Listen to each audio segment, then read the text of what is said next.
Odyssey app and our sister station 650 The Bet.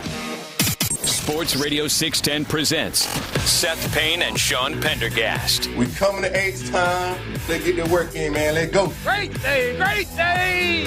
Oh, give me some juice, baby. 2 more days till the big game. 2 more days till Saturday, Ravens and Texans.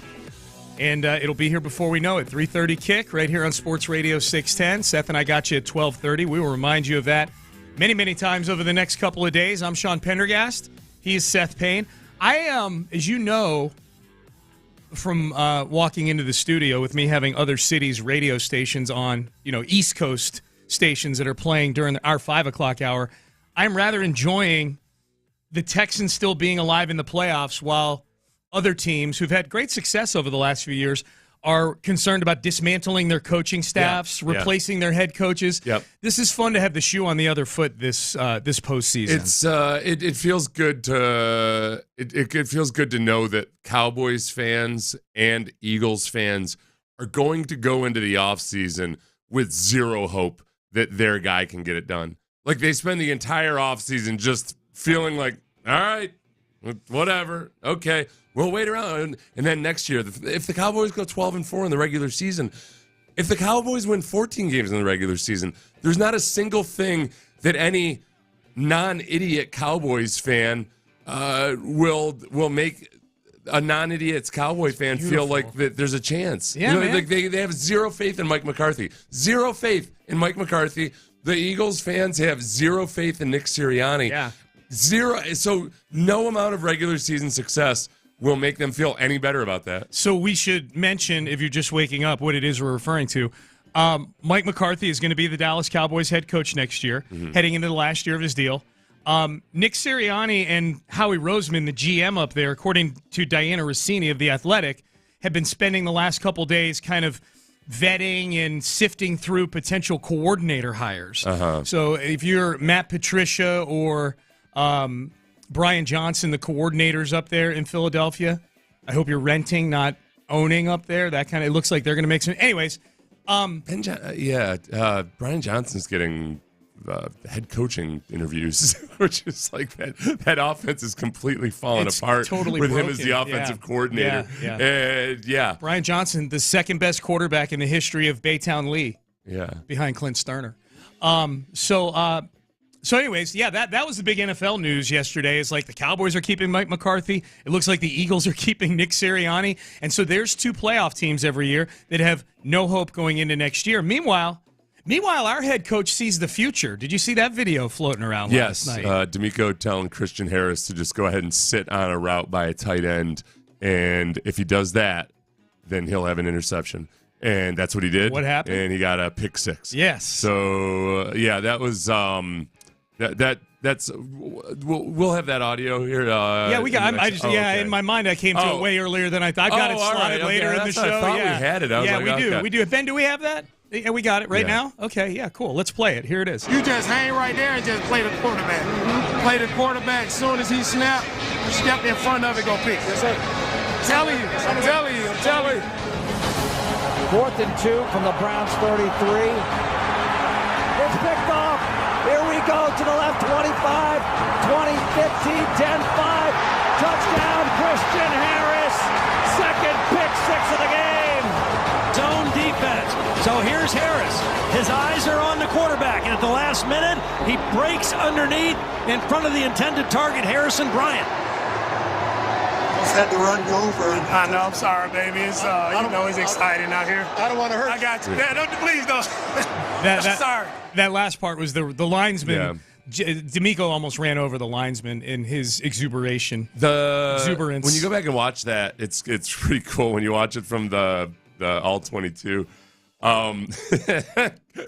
Christian Harris doesn't move at all. He's like a statue. He's a statue. He's just sitting there, just with his feet planted. And as soon as Flacco puts his back foot in the ground to throw, he breaks on it. So, a Ravens fan had put some clip of him throwing interceptions to tight ends in similar situations. Oh, Flacco, yeah. Flacco, I saw somebody, people asking like honest questions, not sarcastic questions. Like, wait, how does this happen? How does he know that? And I started to like try to come up with a detailed answer, and then I realized, like, look, this is what we were talking about yesterday. You can dictate terms to some quarterbacks. If you show them a certain look out of a certain situation, you know what read they're going to make, and that's what happens to the Texans there. And all you need to know is this is why Joe Flacco always threw more interceptions than anybody else. He just can't help himself, and it's painful to watch there because he's so slow and methodical about it. It's like watching a gazelle at a watering hole. Man, like when the alligator's just sitting right there. Christian Harris is an alligator. He's the alligator. And he's just waiting, just sitting there, still as could be. If the gazelle would just look and wonder, what are those eyeball-shaped rocks sticking out of the water? He might, the poor gazelle might not throw an interception, but there he goes. Well, it was such a specific situation. It was 4th and 2 also. Yeah. It was such a specific situation. You know, you knew. It'd be a crocodile, by the way. You knew, thank you. Yeah. You knew that Flacco was just going to try to keep the chains moving. You know, he was going to go with something short there, probably. Yeah. You know, it was so cool, though, to see that. Like, to see DeMeco basically say, you sit here, you watch the quarterback's eyes, you're going to get a pick. You'll get a pick. Yeah. And there he did it. And it was cool to see Christian Harris's trust in DeMeco. That I texted you. I almost like, if I had to coach him up, I'd be like, hey, Christian, don't make it look so obvious that you're sitting on the route. Like, Flacco can't be that dumb. He's like 35. He can't be that dumb. So here's where me watching that and you watching that is a different thing. Because I texted you that tweet yesterday, that video, and I'm sure you'd seen it already when I sent it to you. But the text I sent to you was, "Is this normal?" Oh yeah. Is this normal? Like DeMeco's getting a ton of love for this yesterday. That not to that degree or confidence, I don't think. Yeah. It does happen, and again, like that's why Flacco throws so many interceptions. He's predictable, and some. It's always a matter of, everybody's got computer printouts of what their own tendencies are, and everybody self scouts. But there's no accounting for how people act in stressful situations, and that's really as simple as that. Just think of yourself, back in school when you had to do the math tests when there was a time limit. I don't know if you guys do like Minuteman drills or whatever. Like you'd have to do your multiplication table in less than a minute. Yeah, for sure. It's a lot harder. No doubt. Take your SATs without a time limit. It's a lot easier. So football's that ultimate test of. Just you've got to make super, super fast decisions in uncomfortable environments under stressful conditions. And like Flacco's not good at it, and DeMeco knows exactly when that's going to happen. It was cool. It was just a really cool. It was a cool video. It was really it was a combination. So it's not normal in that this is the big thing. Like that seems simple enough, but when you're coaching a lot of things that DeMeco wants to do on defense.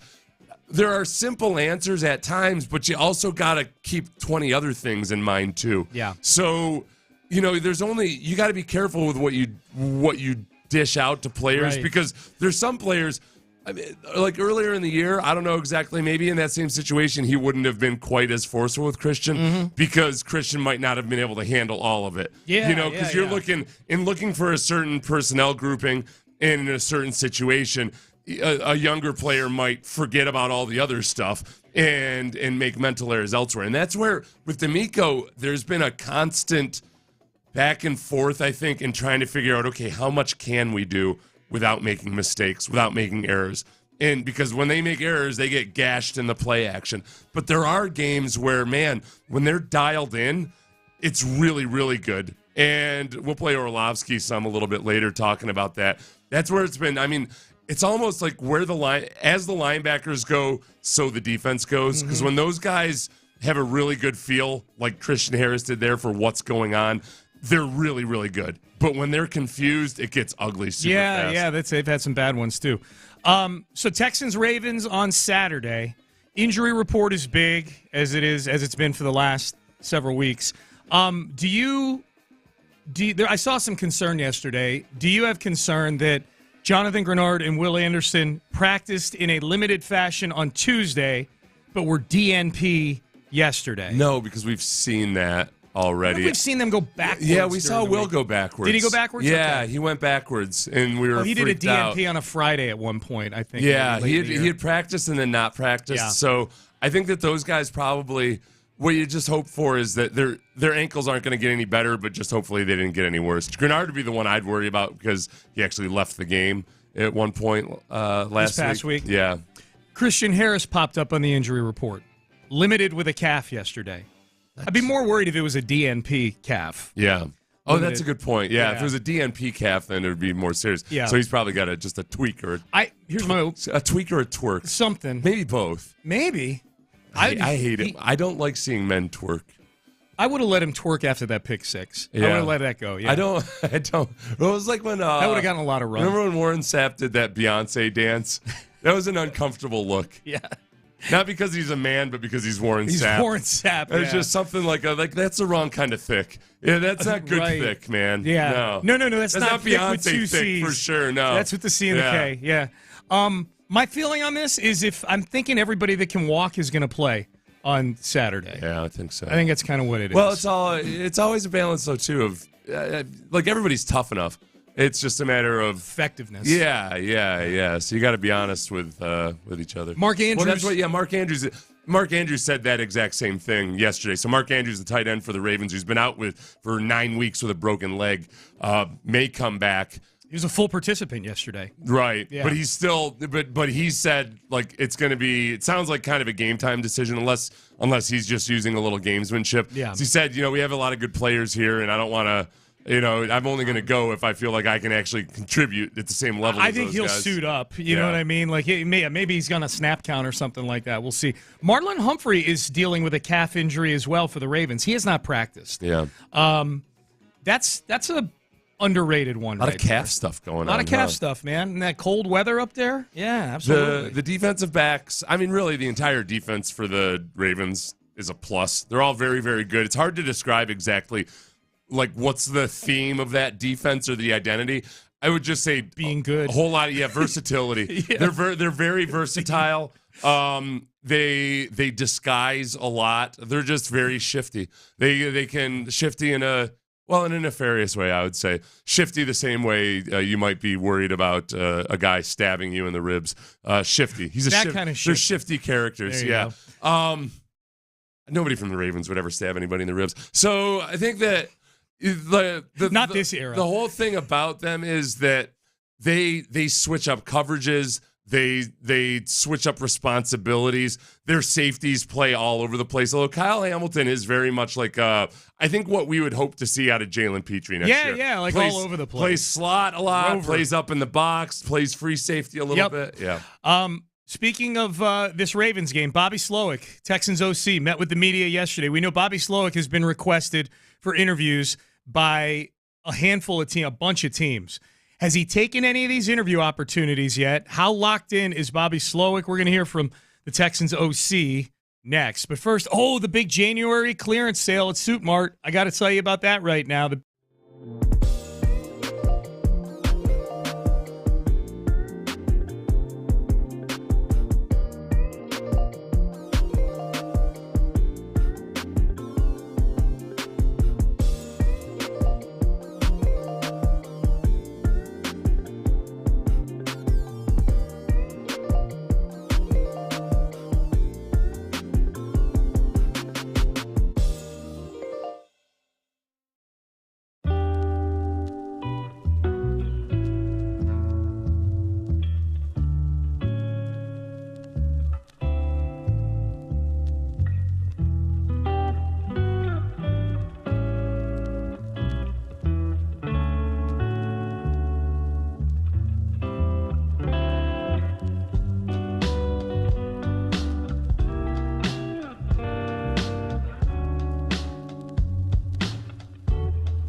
in all states. Sports Radio 610 presents Payne and Pendergast. All right, Bobby Slowick. Bobby Slowick is a candidate for several job openings out there in the NFL. Looks like two of them that he might have been a candidate for are not going to be openings at all. Mike McCarthy's sticking around in Dallas for another year, at least.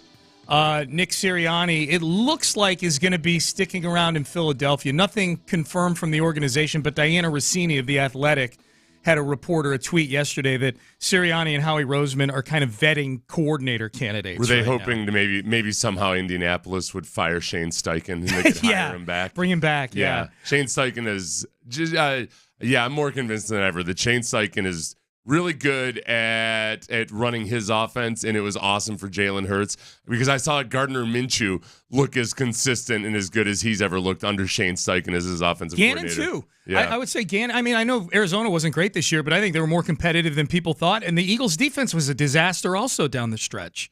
So I think, Steichen and Gannon both. The defensive coordinator from last year. Yeah, Gannon. Yeah, right. Yeah, who's the Arizona coach now.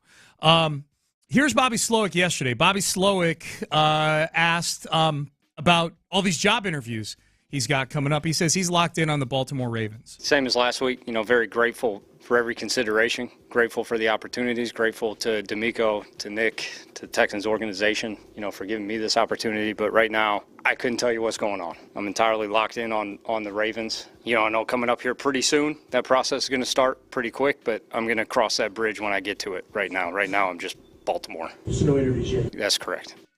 No interviews. That was a big question yesterday. Has he done? You and I were asking that. Has he done any Zooms yet? This made me feel actually pretty optimistic.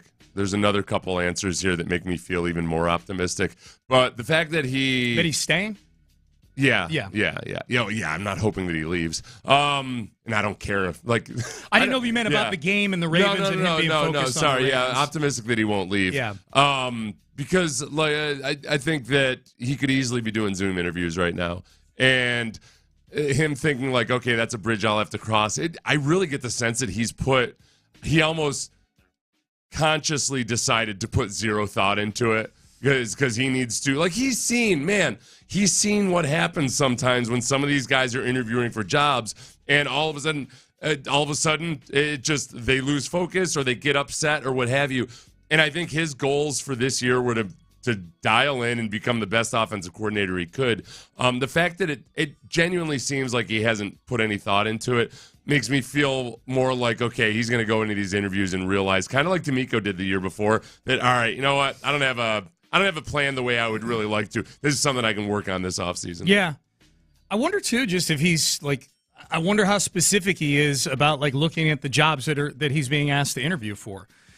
How much he likes those jobs. I guess you can't get too choosy. It's always going to be, by and large, bad teams that are looking for new coaches. I'd like to think of it. We can all go through this. I think I've gotten pretty good at ignoring the various women who show up in my DMs that are interested. Hey, I'm only in town for 3 weeks or what have you. Or, hey, you and I look like we have common interests. Right. Would you like a Russian bride? I was about to say, your syntax is way better than the ones I get. You get how many various offers on social media do you get from people that you know are a scam? You learn to just ignore all of it. So I feel like Bobby Slowick, same thing. Same thing. Philadelphia Eagles. This is no different than some woman that's oddly interested in me for no reason whatsoever. They don't even do the DMs anymore. They just reply to tweets now. They're just out there in the open. They just put it right out in the open. They put it right out there. I'm doing. I'm tweeting about hey, look, check out the PFF stats for the Texans offensive line. And then you just get a reply what you think of this with 3 heart emojis, and it's always blurred out. You have to click the little button there to unblur it. Yeah. I feel like Bobby Slowick is leaving all of those X posts blurred right now. Yeah. He's just he's not responding to anything. Yeah. There's a little a shadowy image of perhaps what's the name of Josh Harris, the owner of the of Washington. You like There's like this? a shadowy image of some guy in a 3-piece suit. He's like, no. I got other stuff to worry about. I'm good. I got a wife and a kid and a job. Right. Nope, I'm good. You up, baby? Yeah. 3 heart emojis with a sleep emoji and an eggplant emoji right there. Yeah, and you underclick and it's Josh Harris, the owner of the Washington Commanders. Yeah, Bobby Slowick's locked in, man. He's locked in. No interviews for him. But that's the thing is, okay, could he be enticed? We'll find out. We'll find out next week if he starts taking He Zoom did interviews. sound open to doing interviews at some point in that cut to me. He did. That's right. He did not say, I don't plan on doing interviews. He just said that I don't know. I'm not thinking about it. That'll start next week, and it'll start pretty Next week was fast. the big thing, yeah. Problem is that theoretically, possibly, the AFC Championship starts next week as well. That's a lot going on in one damn week, damn it. It is. Yeah, it is. And I feel like the Texans have a shot to still be playing this time next week. Speaking of which, Bobby Slowick was asked about getting ready for this game this week. This was interesting. He talked about watching Baltimore film. Baltimore down the stretch this season, coincidentally, played Miami and San Francisco. Yes, two big Coop Shanistani shops. In fact, one of them actually has Shanny as their head coach. And they destroyed both of those teams, like took them to the woodshed. How much, as you're getting ready for Baltimore, do you watch the Miami and San Francisco tape? I'd say the one thing that jumps out when you're watching the last 2 months of film of the Ravens is there are a lot of games that are out of hand in the fourth quarter. I mean, I want to say there were 2 games maybe that were competitive in the last month late in the game. The Rams jumps out to me, and Cleveland had to claw their way back in that one, so there were a lot that were out there. I don't think it was just Miami and San Francisco, but it's helpful not necessarily in how they're going to attack us, because I think a lot of times on defense, just as much as you're attacking the scheme, you're attacking people. But it helps a lot to get similar looks. That's where it becomes really beneficial. A lot of different offenses align in different ways. Some teams are really condensed formations. Some teams are really wide formations. Some teams motion a lot. Some teams don't. And it just lets you get looks at how they play certain things and make certain adjustments, and then we see if we can take advantage of that. Well, and I would add to that, by the way, the Rams as well. Like, they have similar offensive philosophies, terminology, all that stuff. The Rams tend to be more pass-oriented than Kyle Shanahan, but like a lot of the same deals. I honestly interpret that answer as Bobby Slowick saying, like, yeah, like those teams got destroyed, but we got to get a really good look at how the Ravens are attacking those teams. Oh, yeah. Including the Rams, who put up a very good fight versus the Ravens. 37-31. That's the only close game, to Bobby's original point in that cut. That's the only game that I'm not counting the Steelers game in Week 18. They didn't play any of their guys in that game.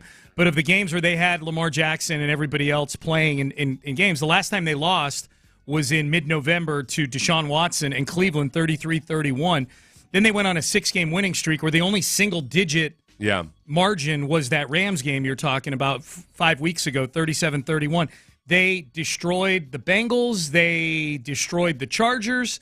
They destroyed the Jags. The most impressive part, and it's very recent, they beat the snot out of the 49ers on Christmas night in San Francisco, and then they beat Miami 56-19. 56-19. That was a game where Bradley Chubb was still in at the end of the game and tore his ACL. Mike McDaniels had a rough go of it, so like 2 of his last 3 games were just absolute dismantlings. Yeah. And his season is viewed largely as fraudulent because they didn't beat anybody good. They didn't beat good teams, right? Yeah. Yep. Miami, well, in Dallas, too. Even Dallas, which they squeaked one out at the end, Dallas ends up being fraudulent, too. Yep. That was the fraud bowl, those 2. Yeah. It was like 2 con men going at it, like pretending to punch each other. Yeah, that's what I felt like after that game. We resolved nothing in that game. Yeah, you're right. You guys played down to the wire. It looked like it was going to be a high scoring affair, but no, nobody could score touchdowns. Yep. They would get up to they were just shadow boxing the entire time. That's it, man. Talking a lot of smack, right? Like old time. Oh yeah, old time boxers. 2 playground guys. They hold one hand over their face and they're swinging with the other. I'll bloody your face, you scoundrel! No, I'll bloody yours. With their fancy mustaches, swinging but gloves at each other from arm's distance. Afraid to actually get dirty. Here's Bobby Slowick on C.J. Stroud, the ultimate preparer. I mean, We changed pretty much immediately after our Week 1 Baltimore game, kind of how we were attacking and approaching some things. Our conversations have always been the same. It just takes time. And I know CJ's the ultimate preparer. You know, he's not a rookie in that regard. He's a rookie in that every lesson he learns, he really tries hard to bank. Like he puts a lot into making a mistake and making sure he doesn't make the same mistake twice. But he prepares like a vet. He prepares like someone who's been in the league 6, 7, 8 years. And that speeds up all our conversations. You know, like I feel like I'm talking to another coach. So our back and forths are usually pretty quick. He understands what I'm saying. I understand what he's saying. We understand how to communicate quickly. And if we want to make an adjustment and kind of find a middle ground, sometimes we'll find a middle ground. That part really just took time. And the more we grew in our rapport, similar to the rest of the offense with CJ, like it just became tighter and clearer what we wanted to do. Okay, there's no way in hell he's leaving this year. There's no way in hell. There's no way in hell. Like that relationship that he just described. If I were getting in his ear, which I plan, I'm going to pay somebody to get close to him and start whispering things, propaganda in his ear. Like, what do you? That's the relationship you've built over the course of this year with C.J. Stroud, to where almost it feels like you're talking to another coach, not just another coach, but another coach that you see eye to eye with, and you can have these conversations super fast. Versus, like, what are you gonna fast forward to next year? You take Caleb Williams in Washington with the number 2 overall pick, and you got to spend 45 minutes like holding him to your chest and comforting him on a Monday morning after a loss. Caleb, it'll be all right.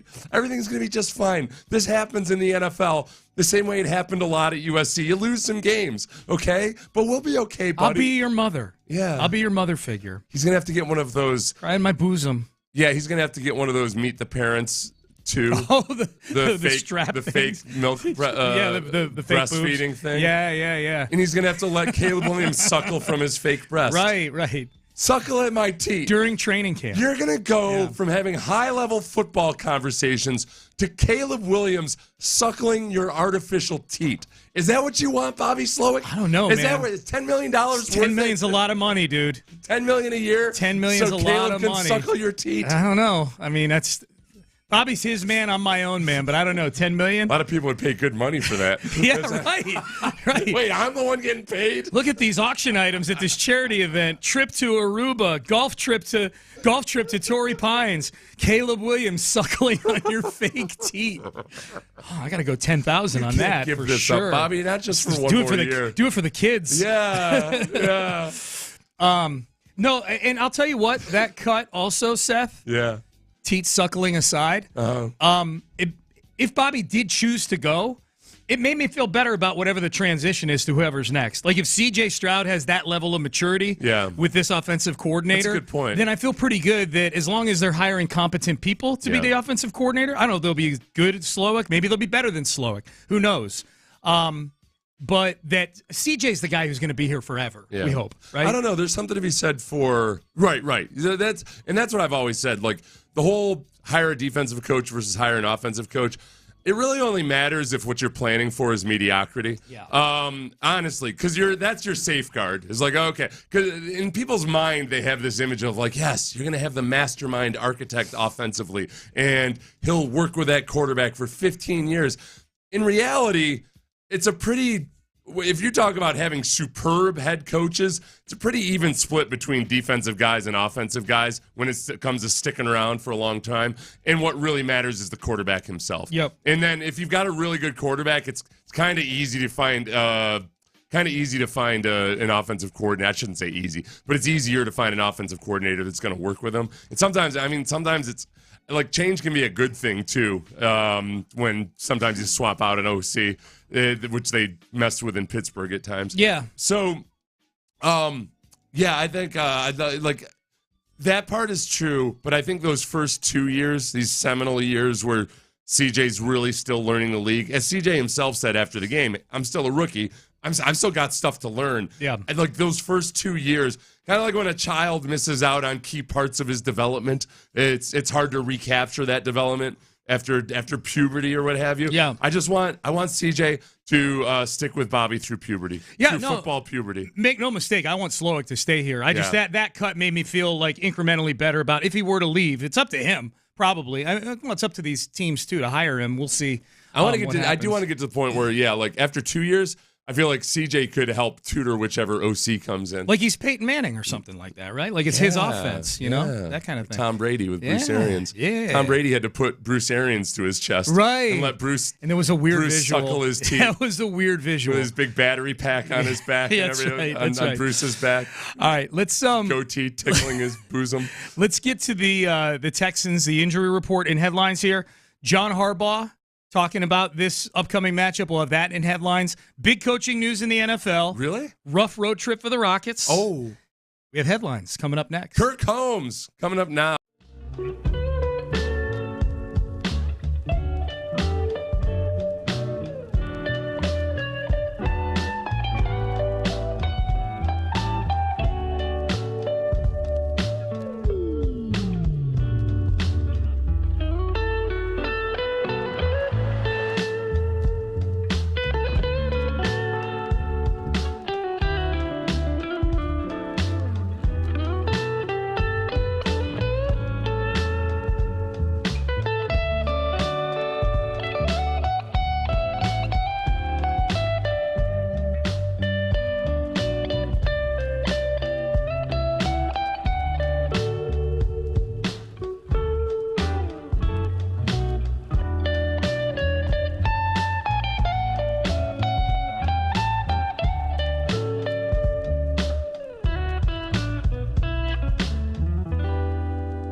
Sports Radio 610 presents Payne and Pendergast. Payne and Pendergast with today's headlines. All right, headlines time. Let's get to the injury report for the Texans. The only thing that was real jarring on the injury report for the Texans yesterday, Seth, is that, and I say jarring, like visually jarring, like, oh, wow, those two guys were practicing yesterday, and now they're not practicing today. It wasn't shartling. It was just jardling. Jardling. Yeah, right.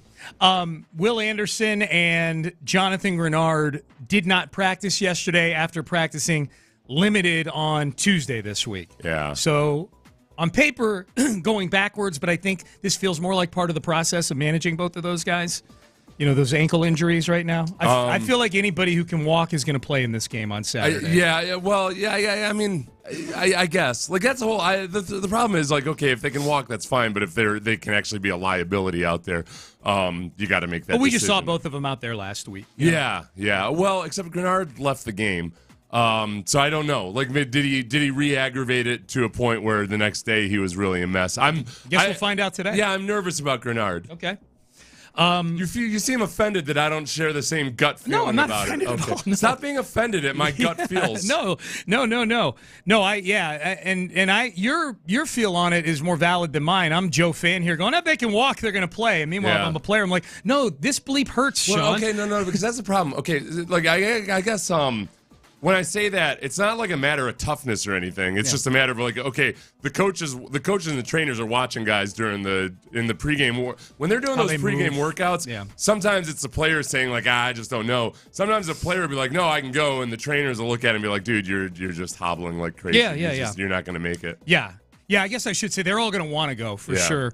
So we'll see what happens. Here's John Harbaugh, Baltimore Ravens head coach, in his press conference earlier this week. Here's what he thinks of the Houston Texans. You know, they're just 17 weeks better. You know, I think they do a good job. Obviously, they've steadily improved every single week. I thought they were a very good football team week one. I think if you go back and check your records, you'll find that. You know, so they haven't surprised me, or they haven't surprised us. They've done pretty much what I thought they were going to do. They're a very good football team. They're very talented. They play very hard. They execute at a high level. You know, CJ's just doing a phenomenal job. Nico Collins, Michigan guy, you know, man, he's a go-to guy for him. A lot of skilled players, good offensive line, playing very physical. Defense is all over the field, as you'd expect. You know, obviously, just a really good football team. Yeah, I hope Nico didn't accept any calls from Jim Harbaugh this week.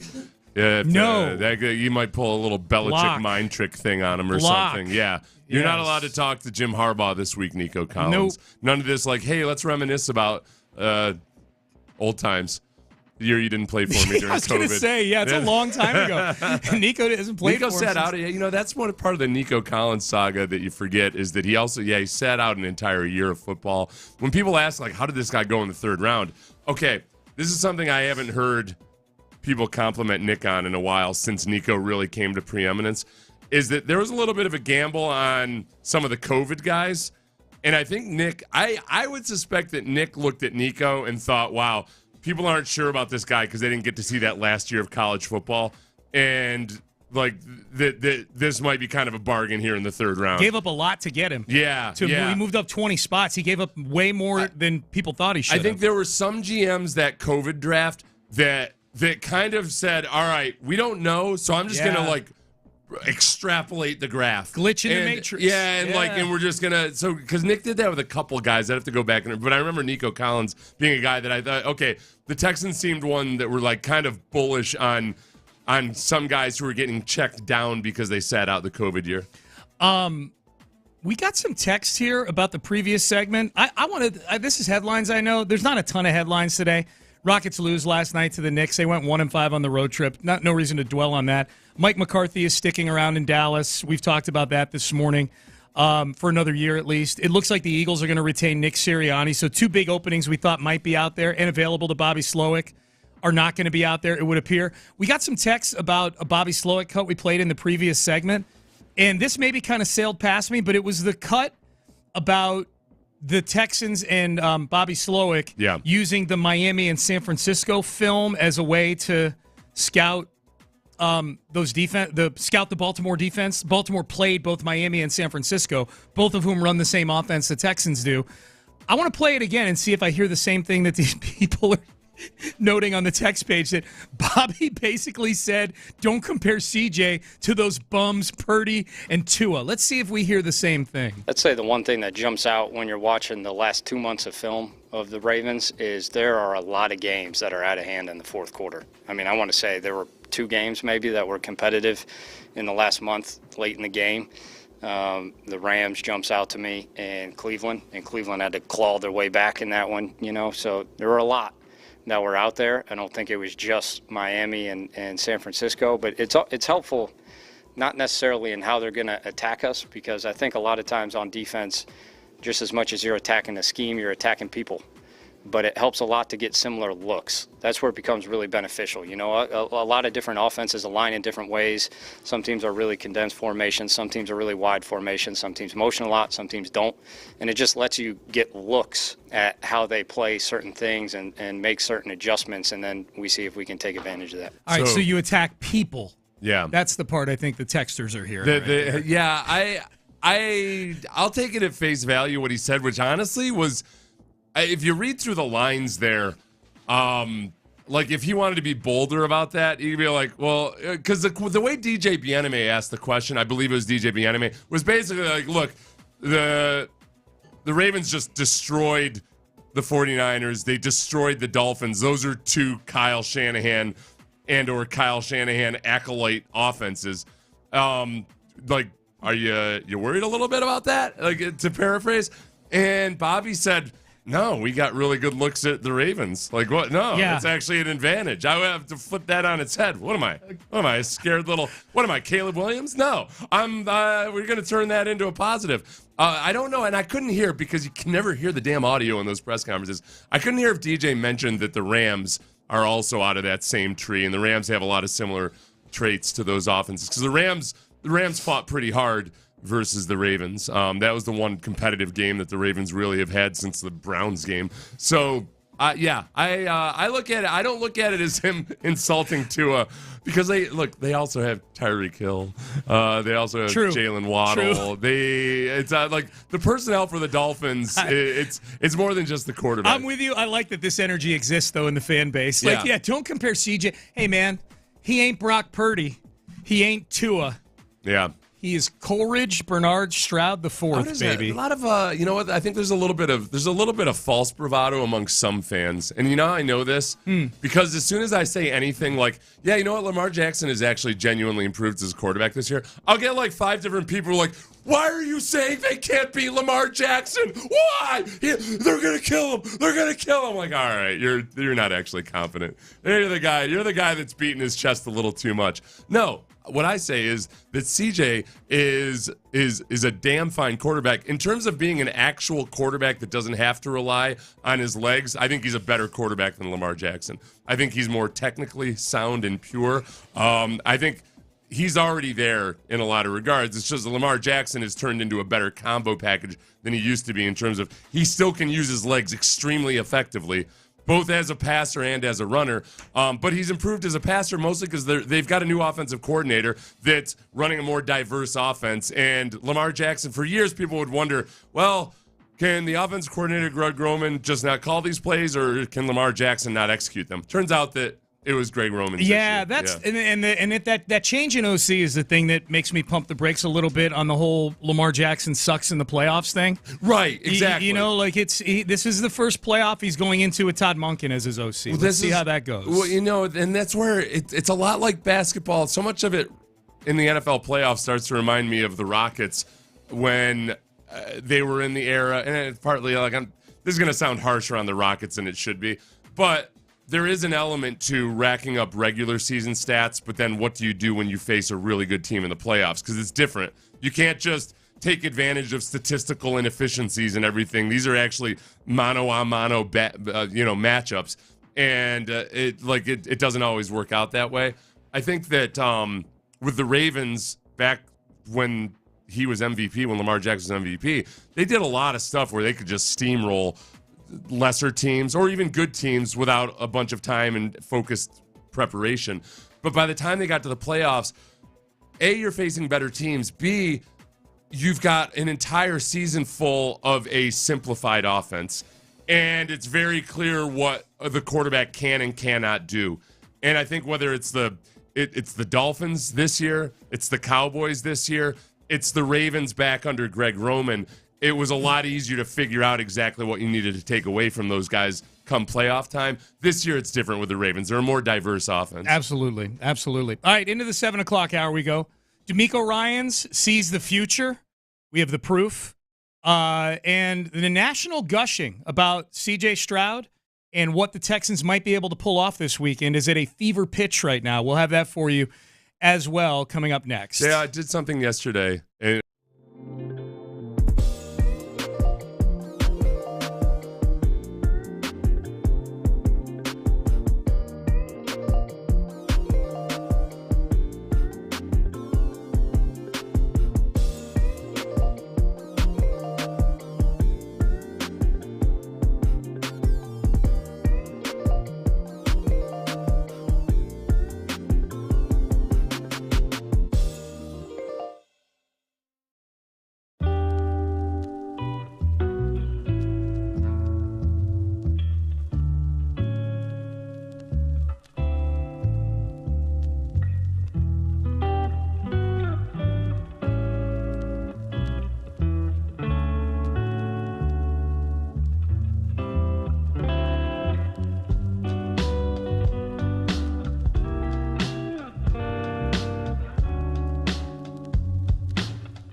610. Sports Radio 610. The Texans play here.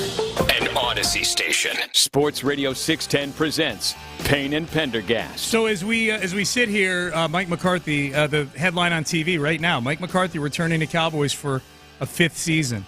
The Eagles are going to be, it looks like, as of right now, retaining Nick Sirianni. So you've got these perennial playoff teams that are just completely distraught with their head coaching situations. At least the fan bases are. No hope.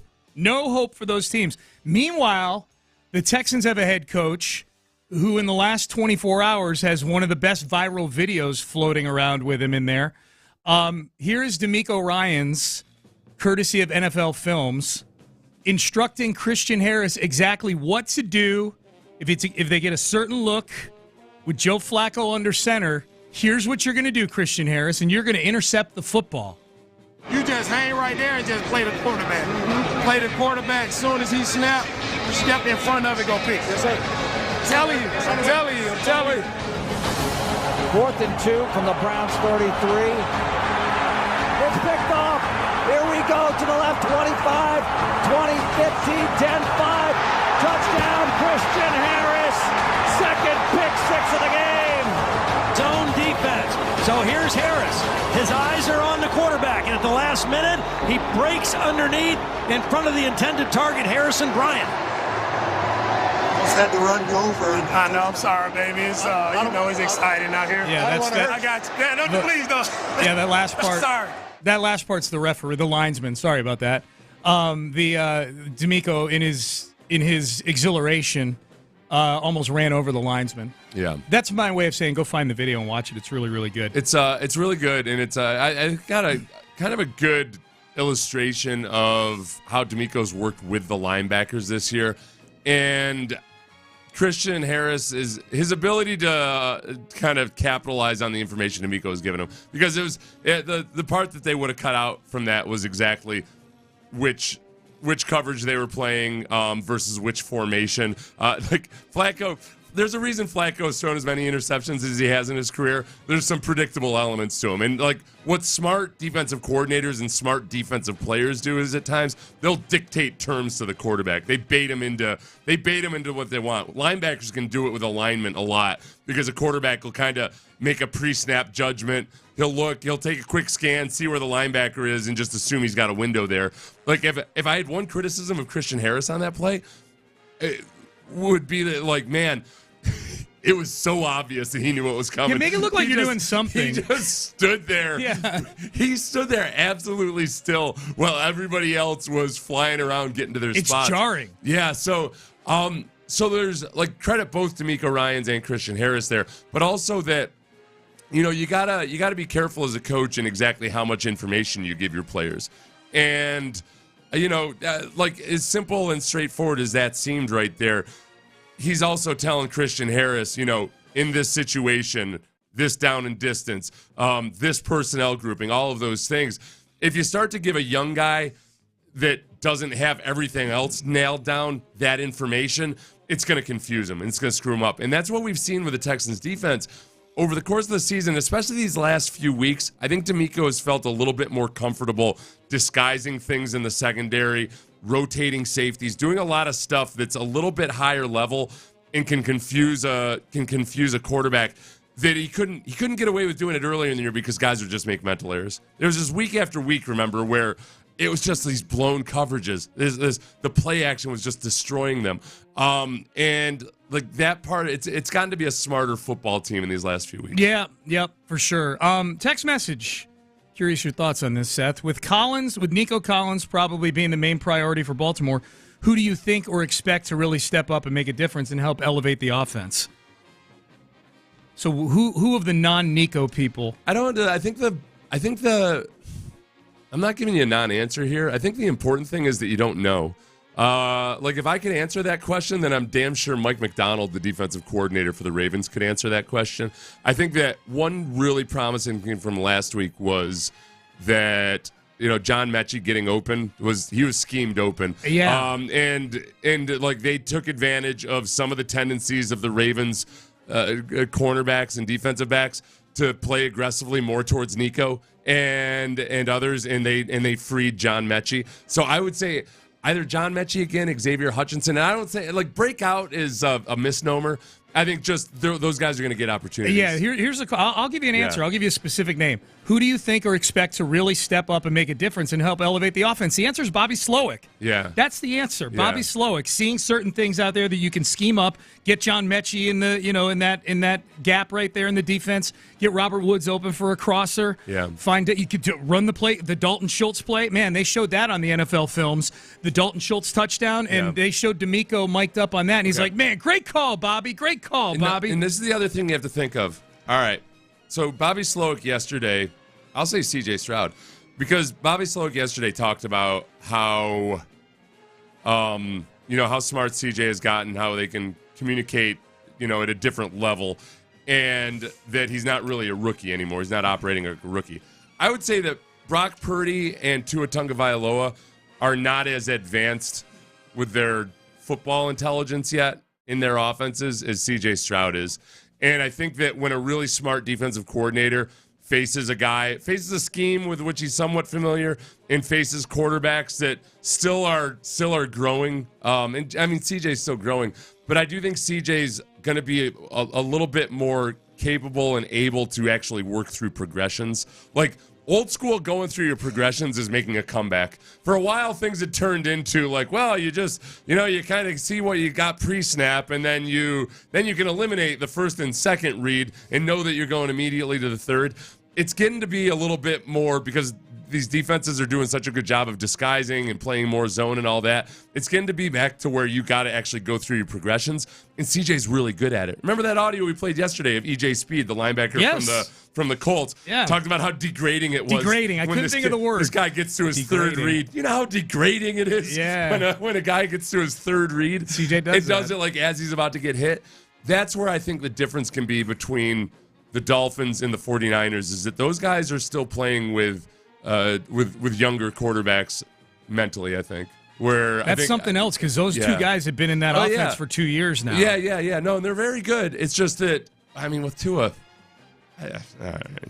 separate topic. Watch Tua play. Like, I don't know. Like, every time you actually watch a complete Tua game, you're like, what the? Right. Like, I feel like it's a fifth pick in the draft. If you can just loft it up there to those two speed demons, sure, yeah. Remember when people were tanking for Tua back in the day? Yeah, I know, but I know people were talking about it as an MVP candidate early this season. I know. I'm with you. But then you watch the games and you're like, oh my God. Yeah. Like, slap that down into any other offense with normal personnel or anything, and he's going to get destroyed. I'm with you. Yeah. I'm with you.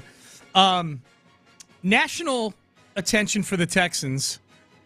Colin Cowherd's come all the way around now on the Texans. Herd hierarchy. Where are the Texans in the herd hierarchy? Number 7. But I like Houston. They've won 4 of their last 5. They do not turn the ball over. 14 giveaways all year. And C.J. Stroud, here's one of the amazing things, is I don't know if I've ever seen a rookie quarterback throw the deep ball as well. On throws 15-plus yards down the field. It's a passer rating of 124. That's crazy. In the AFC. So, again, live dog, Houston 7. Okay. And good job by Cowherd not mentioning that Jared Goff is C.J. Stroud's comp. I guess the first cut we played of Cowherd where he hasn't mentioned that. I was looking, he started citing Lance more often now, because he was saying, like, he was saying forever, like, Jared Goff is the comp. Jared Goff is the comp.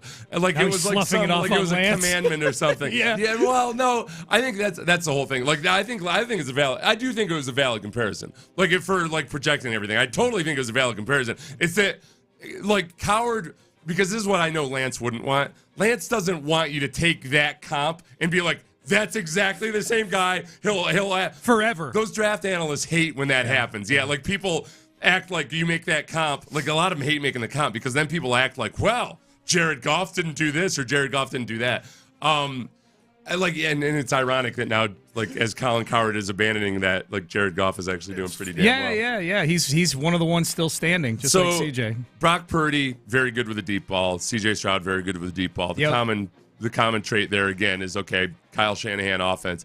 The fact that they use play action so well, and that sometimes it's frustrating because it feels like you're running the ball even when it's not working, but it sets up the play action. And It's just one of the weirdest rules in football, but it's true. It doesn't matter if you're running the ball effectively to set up the play action. You just have to show that you're committed to running the because linebackers and safeties can't help it. They're gonna, if it looks like run, they're gonna come up and they're gonna bite. Coaches can tell them to ignore it, and sometimes they do, sometimes they don't. But it's just got to be a commitment to the run. And because the Texans have committed to the run, that it sets up the play action really well. But then also, I think they've also gotten better in the run game over the year, too. That's the hard part where it just takes patience, is that these guys need reps. Shannon Sharp.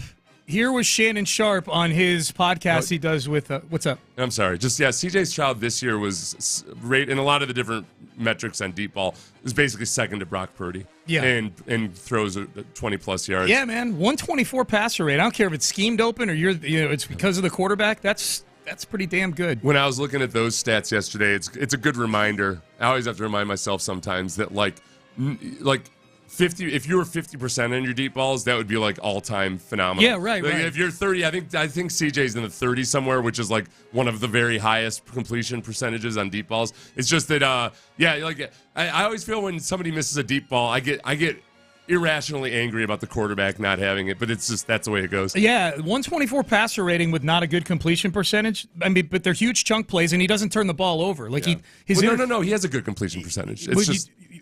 I mean, as far as passer, when you calculate passer rating, 30-something% hurts your passer rating. You know what I mean? Mm-hmm. So, anyways, I'm probably getting too deep in the weeds on the numbers. Here's Shannon Sharp gushing about C.J. Stroud and the Texans. You know what makes the Texans scary? What? They don't effing know they're not supposed to be here. That's the problem. Somebody forgot to tell them, you got a rookie head coach and a rookie quarterback. You're not supposed to be this good right now. And if they don't turn the ball over, in which they don't, I mean, C.J. Stroud doesn't turn the ball over. He protects the ball. Man, it's C.J. C.J.'s rookie of the year. Oh, yeah. They earned the right to be in the playoffs, and they earned the victory. Ain't no deserve. At this point in time, you earn it. You don't get it. Deserve what? You earn what you get. Houston fans, y'all don't have a problem. Absolutely. For the next decade. Houston, you got a problem. You don't. Houston, we you don't got have solutions. I know, but even just alluding to it. I don't know. Noah Eagle did that after Christian Harris's interception on the NBC broadcast. You say Houston is the problem? He's something like, allusion to. I don't mind it. I like it when they say Houston is a problem. I like that. You do? Yes. Okay.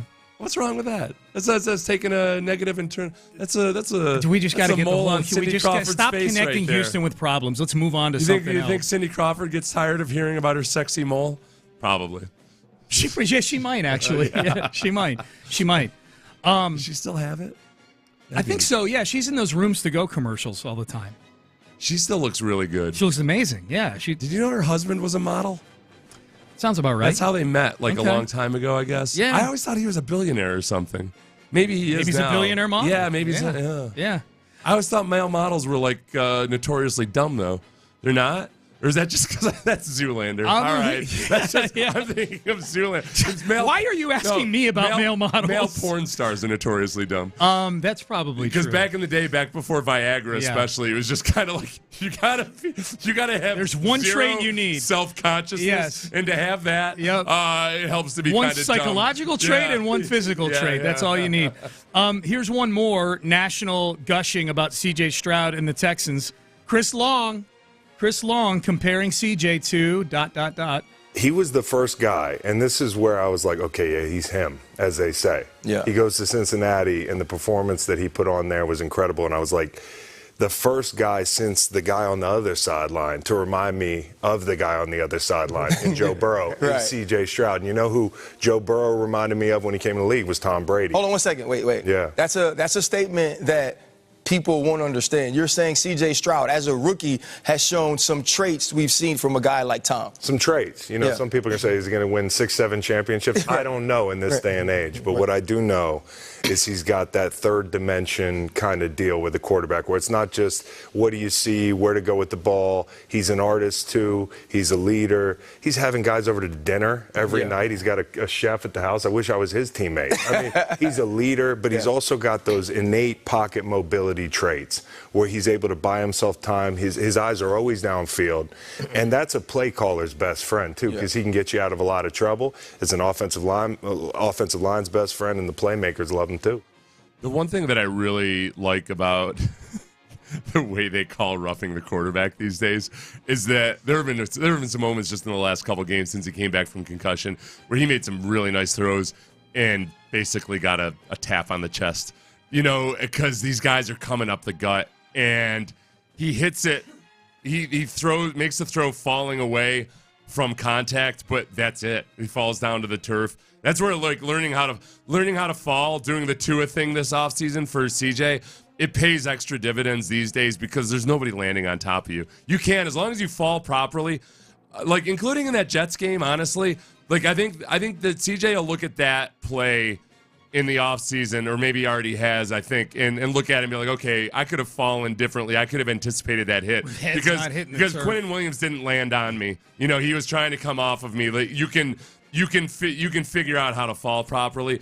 And he'll be able to keep doing this for a long time. You can stand in there and be much braver without having to get so physically destroyed, especially now that next year he'll have a little bit of name brand appeal. So you're saying he'll get like the LeBron calls in an NBA game? Bit, yeah, like star treatment? Because he's not big enough. He's not big enough to be a big dude that that doesn't get the calls. He doesn't get like the Shaq treatment or the Cam Newton treatment, or even like Andrew Luck really in some way, because Andrew Luck was so big. He took a lot of abuse that didn't always get called. CJ's he's not that robust, so I would advise him don't get any more yoked in the offseason. Stay keep your exact same body type. Yeah. I like that. He's thicker, but he doesn't look like he's not muscular. No. All right, Payne and Pendergast with you on a Thursday. In my mind, there's 3 Cinderella teams still left in the playoffs: Texans, Packers, Buccaneers. Those are the 3 Cinderella teams. Are the Texans America's favorite Cinderella team of these 3? We'll make the case next. But first, West Point Lincoln. Chris Poulos, the owner at West Point Lincoln.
TexansTurf.com. Sports Radio 610 presents Payne and Pendergast.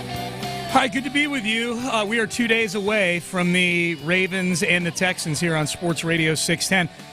Seth, we looked at the percentages yesterday that the computers simulated all the playoffs for the rest of the postseason 8 jillion times. Said Texans 78% chance of the Super Bowl. They did not. One computer with a virus said that. My computer said that. Did? Okay, well, my little Casio, yeah. my calculator watch.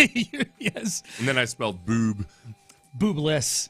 Yeah. Oh, that's next level. Yeah. I don't know how many digits your Casio goes to. Yeah, because you do that upside down 7 with the 3 and a couple of 5s. Yeah, absolutely. But in all honesty, 3.3%. There were 3 teams that were under 10%. 3 teams all under 5%, actually, to win the Super Bowl. Mm-hmm. The Green Bay Packers, 4.6%, I believe.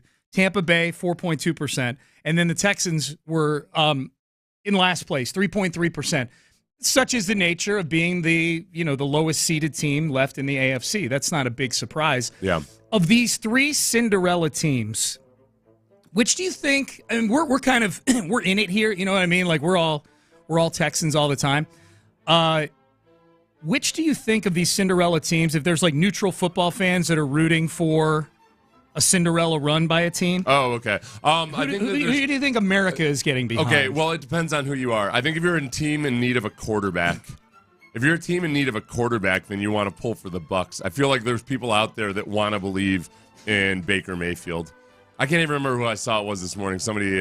They did it with a journeyman, so we can do it with a journeyman. No, because Baker Mayfield's a free agent. Oh, I see. Yeah, they might actually really sell themselves on Baker Mayfield. Okay. I don't know. I would feel like, okay, maybe if you bring up Chris Godwin and Mike Evans alongside Baker Mayfield, then perhaps. I do, like, I admire his grittiness, his resourcefulness, all that stuff. It's just hard to ignore. Even this last game, it's funny because, Godwin and Evans would have had the game much more out of hand earlier if they hadn't had big drops. And yet they were also the guys who were wide open in position to make those drops. So it's hard to judge exactly what caliber quarterback he is. I think with Baker, the problem is I think there are a lot of teams that would love to sign him as a bridge quarterback, but is Baker wired to be a bridge quarterback? You know? Yeah. I don't think it's not a bad thing either. I think there's a lot of super competitive quarterbacks that aren't necessarily bridges. So, long story short, I think there's some teams in need of a quarterback that are rooting for Baker Mayfield. I think the entire state of Ohio is probably rooting for the Texans and those Ohio State fans. Oh, because of CJ, yeah. There's that's still very strong, I think. And then I don't know, Green Bay's just got a larger fan base, and Jordan Love is. I think CJ stormed onto the scene very, very quickly, relatively. I know it doesn't feel quick to us, but where Jordan Love, it was just a long time he had to sit and wait behind Aaron Rodgers, and then B, his first bouts and go at it's were not all that impressive, you know. So I think Jordan Love has kind of snuck up on people as a guy that's come this far as a quarterback. I would say so.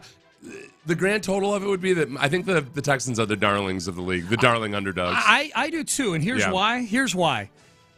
First of all, purely from a likability standpoint, it's hard to find anybody who doesn't like C.J. Stroud, who doesn't like DeMeco Ryans. Any unlikable element of the Texans has been extracted from the building and ejected from the building within the last year and a half, or 4 years in the case of the head coach. So I think there's that.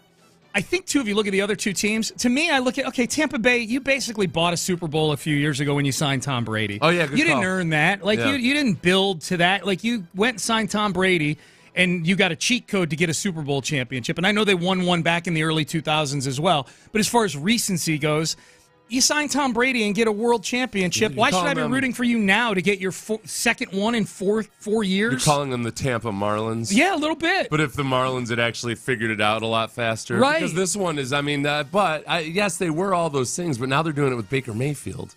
Well, we'll see if they do it. They're trying 9-8. They were trying to do it with Baker Mayfield. Yeah, we'll see if they do it. But I would not be rooting for Tampa Bay because they just won one 3 years ago with a guy who had won 6 before that. You know, though, Sean? Okay. I'm not going to completely shoot down your argument, but as far as I don't want to get off too much of a tangent. anybody could have signed Tom Brady. There were a lot of teams that did not want to spend $20 million on Tom Brady. So, like, that part of it. Now, I mean, Tom Brady also liked his weapons and everything. Yeah. But I think there were a lot of teams that didn't make a play for Tom Brady, that didn't see it as such a slam dunk, because he'd not looked good that previous year at all. That's true. And yet I will still cling to my narrative that they signed Tom Brady. This is just in terms of them winning another. Tampa Bay winning a second Super Bowl in 4 years doesn't sit right with me. Yeah.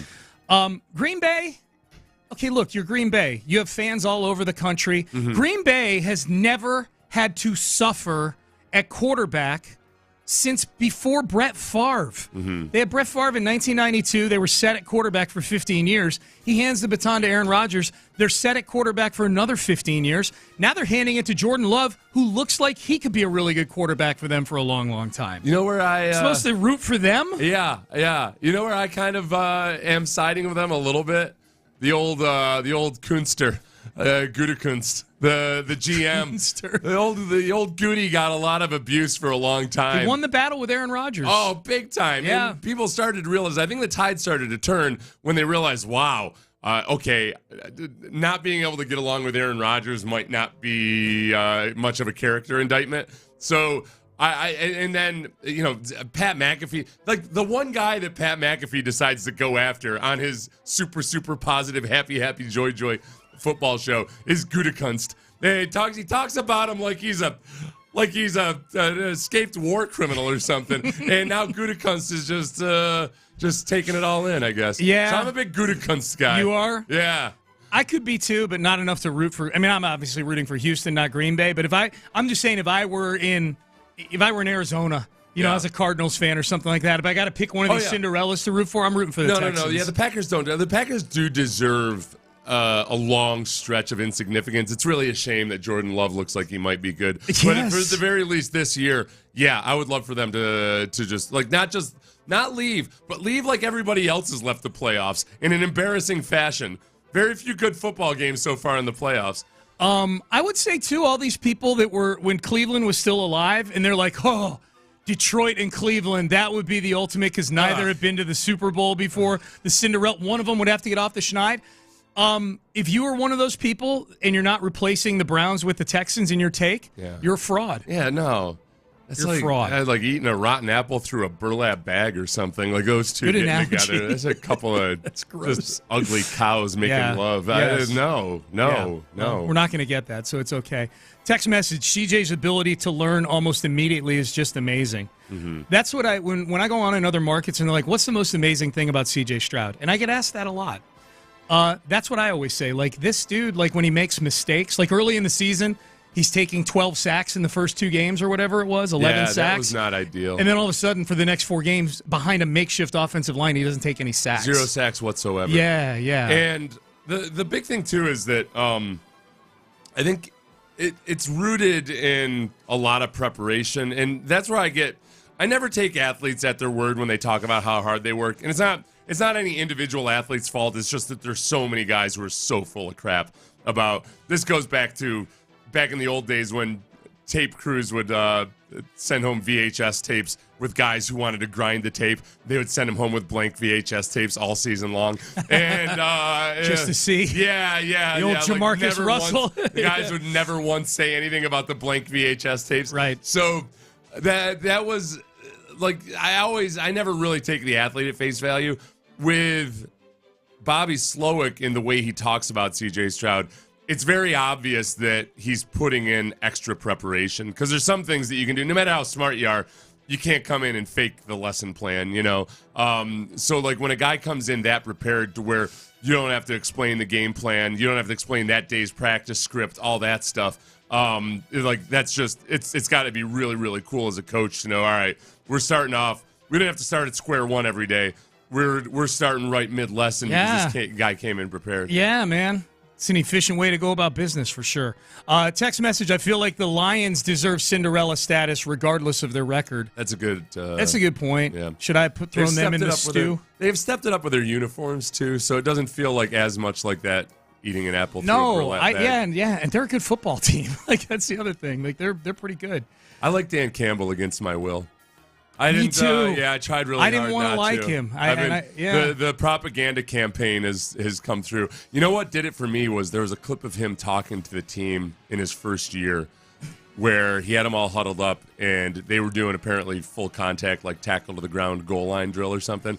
And he said, like, listen, guys, I know how you're feeling about this. I know you think I'm a psychotic, but we can't get to where we want to go without doing this.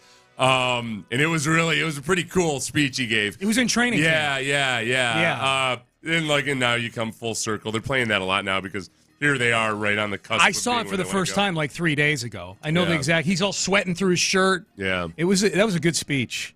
Got to trust me, gentlemen. You just got to trust me. And they did. Most of those guys aren't there anymore, but no, still, it's true. I saw the numbers. Half of them are in the hospital. Like 7 of them are still 3 of with them the are team. in rehab. Like one of them's got PTSD. But 5 of them got knocked out for the season in that one drill. That's like the whole. I remember reading the Junction Boys, and I'm like, this isn't inspiring me at all. Like these guys. Inspired me to quit football. How many of them even ended up on the team, and the team sucked? Right. God, can you imagine those tactics in 2024? It sounded like a weed out tactic more than anything, wasn't it? Yeah, it felt like it. Everybody correct me on the Junction Boys. It was a long time ago that I read it. Don't tell me about the movie. Don't worry, they will. Yeah. All right. Payne and Pendergast with you. We'll get to headlines top of the hour. The 8 at 8. We'll do it the top of the hour at 8 o'clock. The Zaire Franklin podcast. We had some good stuff yesterday on CJ Stroud from that. Yeah, this radio show is officially now a Zaire Franklin podcast reaction show. Franklin House. But I was a little surprised that this was the player they cited as one of the biggest dogs on the Texans. One of the biggest dogs and a guy that they had serious grudge match with during the game. Yeah, biggest Texan dog that you will not believe is coming up next. Yep, Berkeley. Oh, I got to tell you guys about Berkeley Eye Center. Yep, Berkeley Eye Center and the huge savings going on right now. Remember those savings we were talking about towards the end of 2023? Huge reaction.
details. Live from the Twin Peaks studios, Sports Radio 610 presents Payne and Pendergast. All right, we're going to dig into this game in the 8 o'clock hour, Texans and Ravens. We'll dig into it plenty tomorrow. John McClain's going to join us tomorrow, normally Wednesdays, but he had to move things around. John McClain, the columnist for SportsRadio610.com? Yes. Oh. Senior columnist. Senior columnist? Senior columnist, yeah. Does that make Brandon the junior columnist? I guess it might, yeah. And Bajani?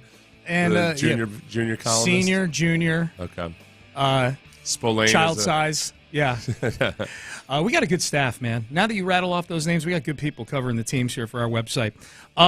So this is a Payne and Pendergast is a Zaire Franklin friendly household here. In the Trenches with Zaire Franklin. His is that the name of the podcast, pod? Yes, In the Trenches with Zaire Linebacker Franklin. for the He Colts. stole that from N.D. Kalu. N.D. Kalu. Greg Cook. His former show. Yeah, Greg Cook. Yeah.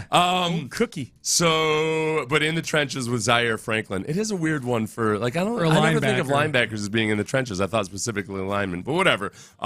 We really like. I've only watched one episode, except I keep finding nuggets about the Texans. Yeah, because we played. You were excited about this one. Both Zaire Franklin and EJ Speed, the other linebacker who's very good for the Colts, were gushing about CJ Stroud, and we played some of that yesterday. Yeah. But then I kept listening, not just the one that was floating around on the internet. I kept listening, and they go in on Dalton Schultz because Zaire Franklin is he's talking about how, you know, having beef with different players. He doesn't liking the guys that he's beefing with. He wants to hate them, you know? So he starts talking about Dalton Schultz because if you remember in that game, I'm so glad these guys talked about this. From the get-go, early on, Schultz and EJ Speed and other guys were like, chippy. They were pushing each other, they were jawing and everything, and I started to have a good feeling about Dalton Schultz. And I also liked it because I really started to hate the Colts even that much more. I was like, you leave Dalton Schultz, I'll come down on that field. So Dalton Schultz ends up doing some manly stuff in that game. Oh, yeah. This is Zaire Franklin, who had met Dalton Schultz before, but it started to work up more hatred for him because that's how he likes to operate.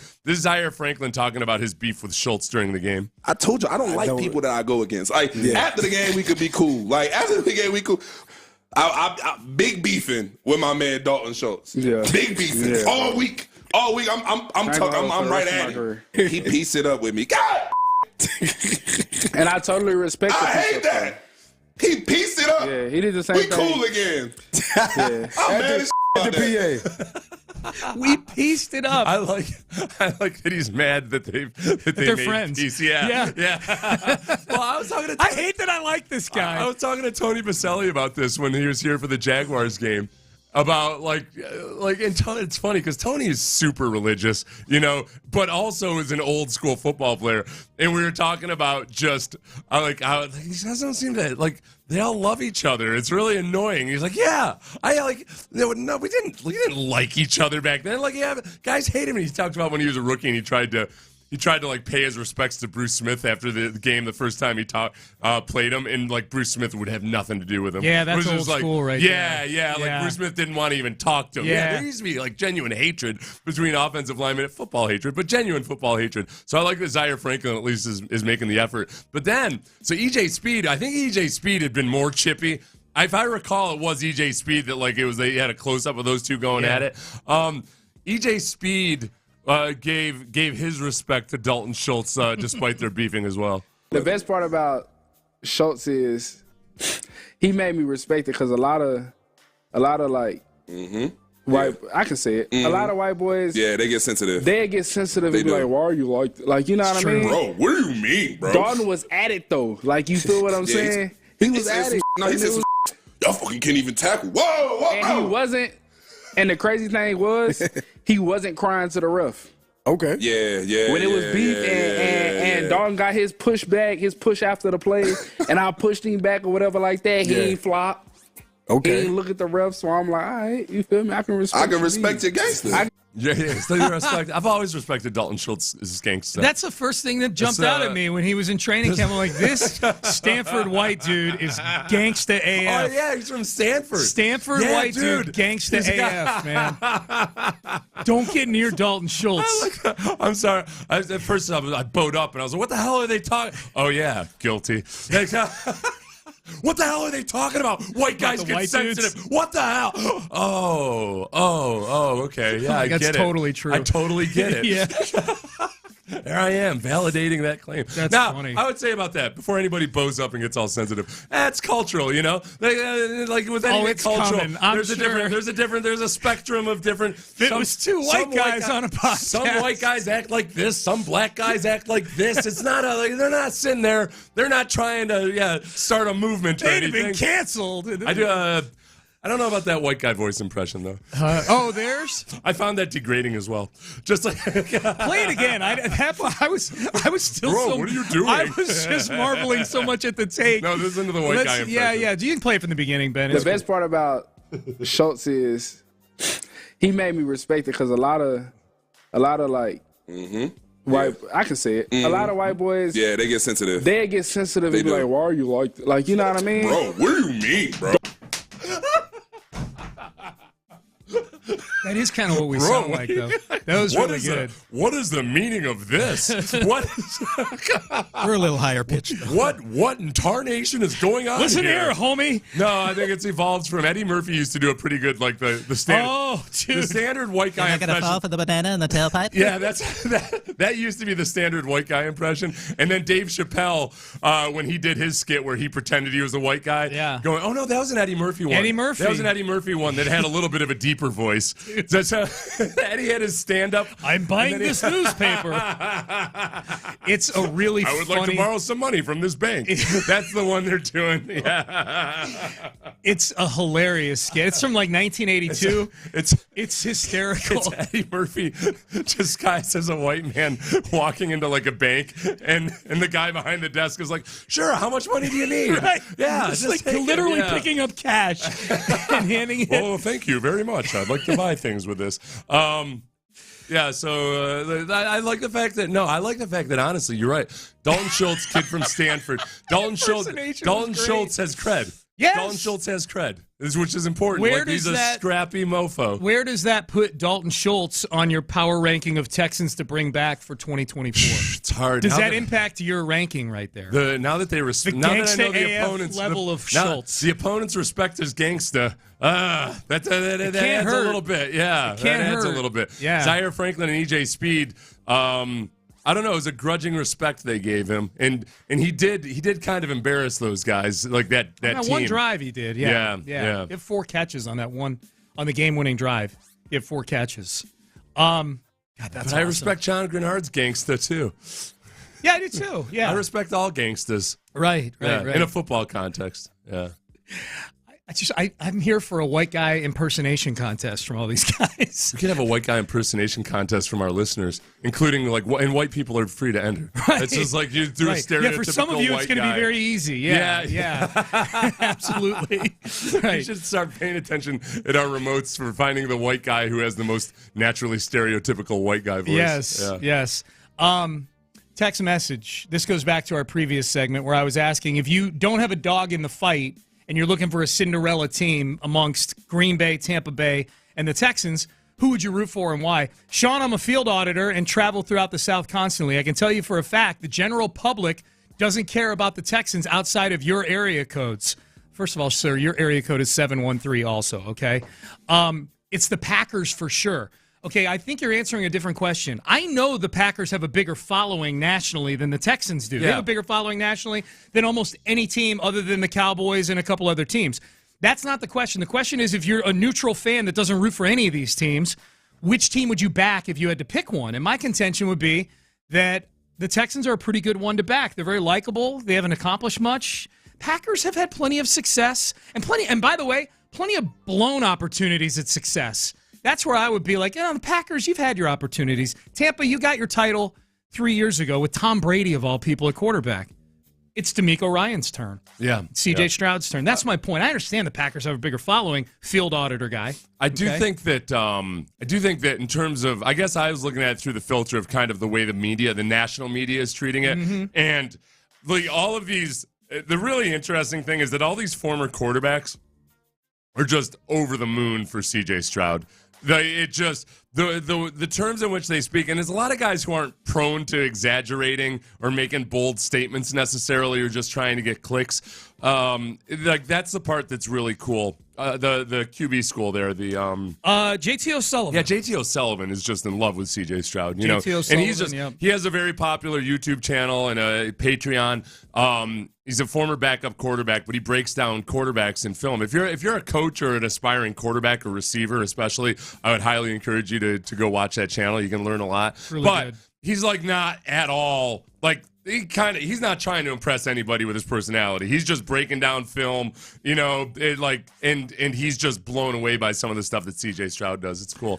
He also broke down Lamar Jackson from last week. I like what he was saying about Lamar Jackson, in that he's pointing out that like Lamar Jackson still has a lot of these technical flaws.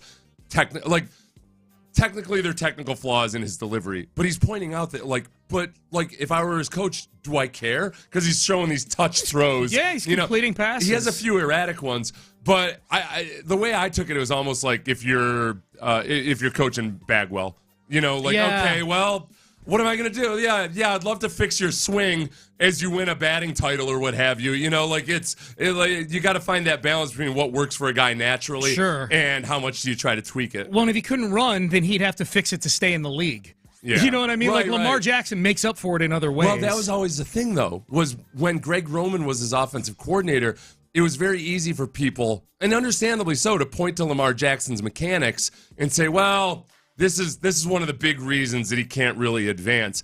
Now that he's got a real offensive, I shouldn't say a real. I think Greg Roman does some really good things for young quarterbacks. But I think Todd Monken is just much more of a modern, diversified offense, and he gives Lamar Jackson a lot of options. Now all of a sudden, lo and behold, even with a lot of those same mechanical flaws, he's dealing, you know. And so I think it was just too easy of a scapegoat for some of the other issues. Text message is starting to look like getting dumped by Cleveland may have been the best thing for Baker Mayfield. I think more people have a positive opinion of Baker than before. Let's point out, too, people forget this. People think it feels like people are looking at Baker like he got dumped by Cleveland and he wound up in Tampa Bay. In between, he got dumped by Carolina in the middle of a season last year. And then remember how big a deal it was that Baker came in for the Rams on a Monday and won a Thursday night game for them? Like he'd only been in the playbook for 2 days and he came in and won a game. Yep. Like he was just some slappy they pulled off the streets, which at the time he was. He was a slappy they pulled off the streets, and now he's one of the last 8 quarterbacks standing. I mean, if you look at his just his stats compared to anything he had done previously, he's got the best completion percentage of his career by a little bit. He was 64.3%. His rookie year was his second best at 63.8%. You know, and that scheme was working for him. It was. That was the thing. Before he got hurt, that scheme was really working for him. The debate going into that year in which he injured his shoulder was whether or not it was time to pay Baker Mayfield, you know, going into his third year. But if you look at, touchdown to interception, his interception rate is amongst the lowest that he's had in his career. Most touchdowns he's thrown in his career. Oh, yeah. Coupled with the fewest interceptions. That's the important thing. 28 touchdowns to 10 interceptions. That's really good. Yeah. You know, and there's a lot that he's done legitimately well, throwing for 4,044 yards this year. So it wasn't an all-pro performance, wasn't Pro Bowl. I don't know if he made the Pro Bowl or not. It seems like everybody makes it these days. Yeah. But he, I could totally talk myself into being my bridge quarterback, but that's the only question is, all right, at some point, you know, how do we make that transition from Baker Mayfield into somebody else? Tampa Bay's going to have some decisions to make with that in the offseason, you know, with Baker. Like, is Baker the guy moving forward long term? I think Baker probably, you work your butt off to get a 3-year deal, like a lucrative 3-year deal that's easy to get out of if you need to. Well, like a Geno Smith type of deal. Yeah. You know, it's not gonna. Geno Smith's the template. That's a great one. Yeah, and Geno Smith is another guy that people had kind of written off. And I do think that the game has changed enough now that I think because there's just more ways to do it with your quarterback, I think coaches are better able to work with a guy's strengths. And instead of feeling like, I mean, for so long they erred on the side of trying to find these prototype guys that if they needed to be 6'5", at 230 and have a certain arm strength and all of that and a certain Wonderlic score, and you got all these duds. And I think coaches are more willing and open now to see, like, okay, there's multiple different ways to do it. Yep. And, would I rather have Blake Bortles or Baker Mayfield? The old school scout would tell you Blake Bortles in a heartbeat, right? And no, God no. Yep. Give me Baker. Yep. All right. I got confused between the Blake and the Baker. You're listening to KILT and KILT HD2, an Odyssey station. Let's get things popping with the 8 at 8 o'clock. All right, let's start with the Texans and the Ravens, the injury report yesterday. A lot of the same familiar names on it for the Texans. I think the biggest news probably, I say news, biggest thing to keep an eye on for today is that Will Anderson and Jonathan Grenard both practiced on Tuesday this week, limited, did not practice yesterday. Both obviously played in the playoff game this past weekend against Cleveland. As you pointed out, Grenard may have gotten banged up along the way in that game. Yeah. Will Anderson played about the number of snaps we expected him to play, seemed in good spirits in the locker room afterwards. This just feels like the way they've been managing these guys over the course of the last month or so, more than anything else to They're you? at that point in the year where most of the practices are glorified walkthroughs anyway, and you just try to keep a guy off his legs as much as possible and then get your cardio in, however they're getting their cardio in to stay in shape, and then you show up on Saturday and play. Yep. Mark Andrews back. Full go at practice. Has not been officially activated yet, but he was full go at practice. They're tight ends, so it looks like we'll see. Andrews. We'll see what the team thinks he looks like in terms of being able to play in an NFL playoff game. That is a little bit able to practice. So Mark Andrews, having been gone for as long as he is, that is a big wrinkle that I think is.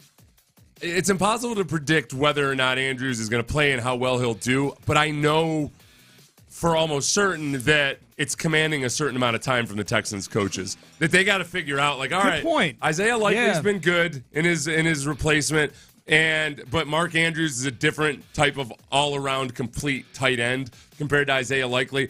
So we need to know, A, if he's in there, how effective is he? And B, how is the play calling going to change? Because Mark Andrews is very, very good, and they've been operating without him. Remember, the story on the Ravens early in the year, this year, was, wow, why are they relinquishing so many leads? They were getting these big leads, and then they were relinquishing them, and then all of a sudden it stopped.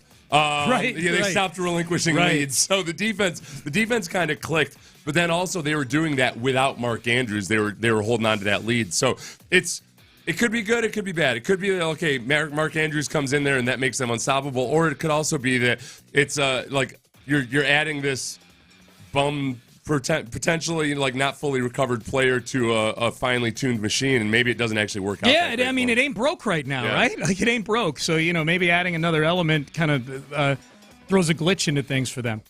Let's hear from John Harbaugh, the Ravens head coach on the Houston Texans. They're just 17 weeks better. I think they do a good job. Obviously, they've steadily improved every single week. I thought they were a very good football team week one. I think if you go back and check your records, you'll find that.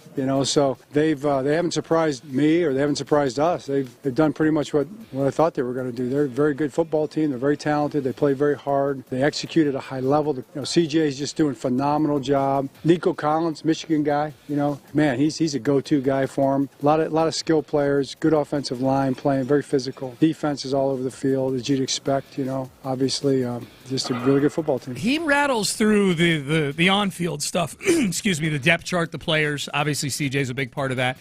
The one thing John Harbaugh didn't cite, ironically, with him being the head coach of the Ravens, is the fact that the coaches are 17 weeks more advanced now, too. Yeah. That was DeMeco Ryan's first game as a head coach. Like, he's still working through game operation stuff in week one. Bobby Slowick, boy, what was the phrase Bobby Slowick used? He got his boat rocked in week one. Remember Bobby Slowick said that after week two or three? Like, I got my boat rocked a little bit early on in these Ravens games. Like, I think that to me is something that at least with John Harbaugh in that cut right there kind of flies under the radar.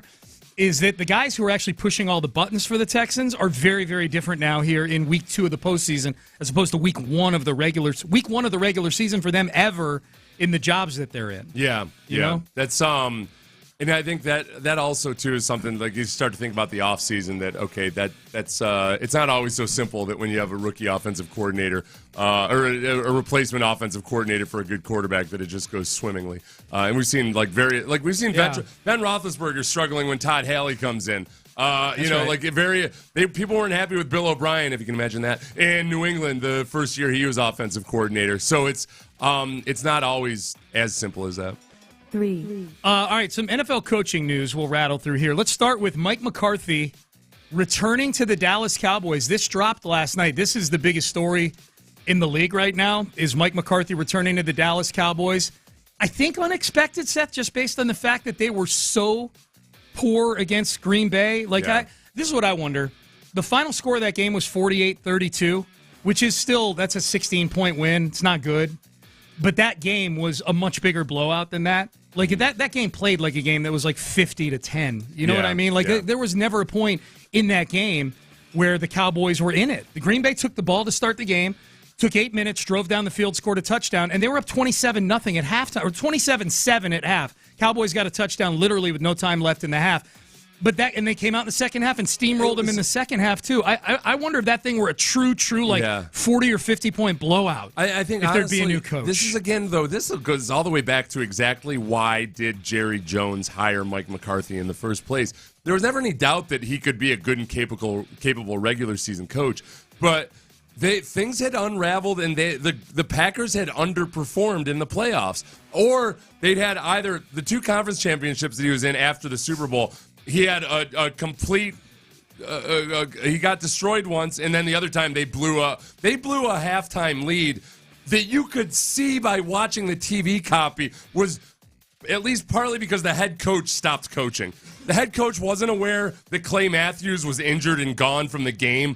He was beaming ear to ear and like the entire third quarter because they had such a nice lead. He just let it slip through his hands, and now you're seeing the same thing. I don't know why I'm even getting kind of angry about it because it's fun to watch this train crash, but it's like on a loop. It's going to be every year. They're going to win 12 games next year. They're still a really good team. They've got a really good defense for the regular season. That defense continually fell apart at the end of important games in the final moments of games. Like, it's not built to get stops when you need it to get stops. It's built to compile big statistics and nice regular season performances, but they're not built to actually win playoff games. And it's all because of Mike McCarthy and your general manager. Dude, they must be, not that I'm crying the blues for those people up there in Dallas today. Like, that's got to be a horrible feeling. Yeah. They're bringing Mike McCarthy back. Like, you're going into next season with no hope. You're doing the exact same thing they did with Jason Garrett for years and years. And it never works. And years. Every single year, you're like, well, they can't bring him back, right? They say they can't possibly bring him back. Boy, wow. 4. All right, let's keep it with the coaching news in the NFC East. This was a tweet last night from Diana Rossini of The Athletic. She tweeted this, Seth. Keep in mind, this is on the heels of the Eagles getting blown out by the Bucs 32-9 on Monday night in the wild card round of the playoffs. Both Eagles GM Howie Roseman and head coach Nick Sirianni have been reaching out to available NFL coaches and coordinators, as well as agents across the league, to evaluate potential coordinator candidates to join their coaching staff as they plan for the 2024 season. Which I guess this is just another way of saying Nick Sirianni, like Mike McCarthy, has survived a monumental collapse. Not just a monumental collapse in the postseason. The Cowboys at least were able to steer the ship into the shore in the regular season.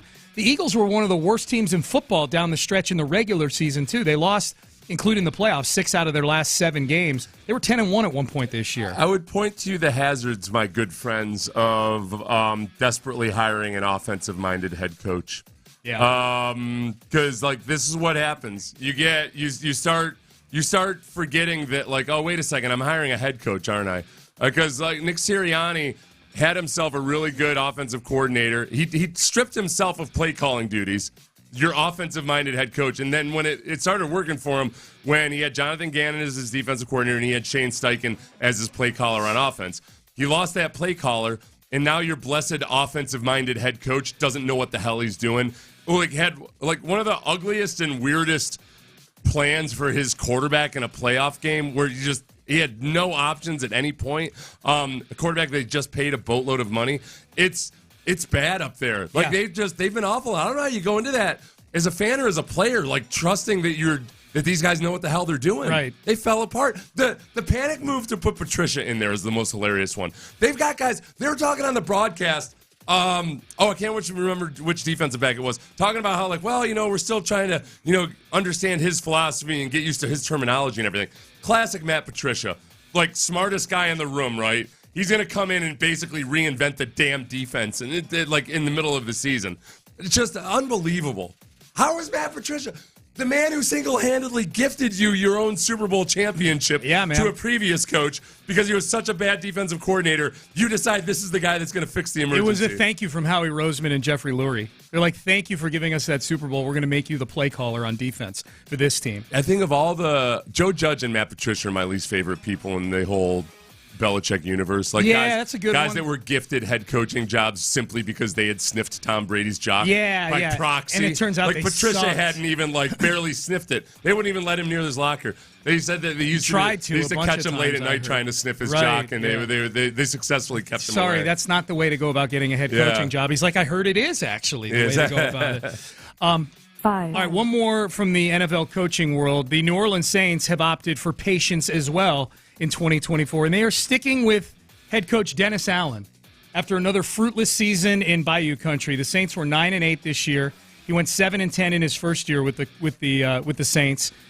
General manager Mickey Loomis cited the records of some legendary coaches at the start of their careers, apparently, when defending the decision to move forward with Dennis Allen, Seth.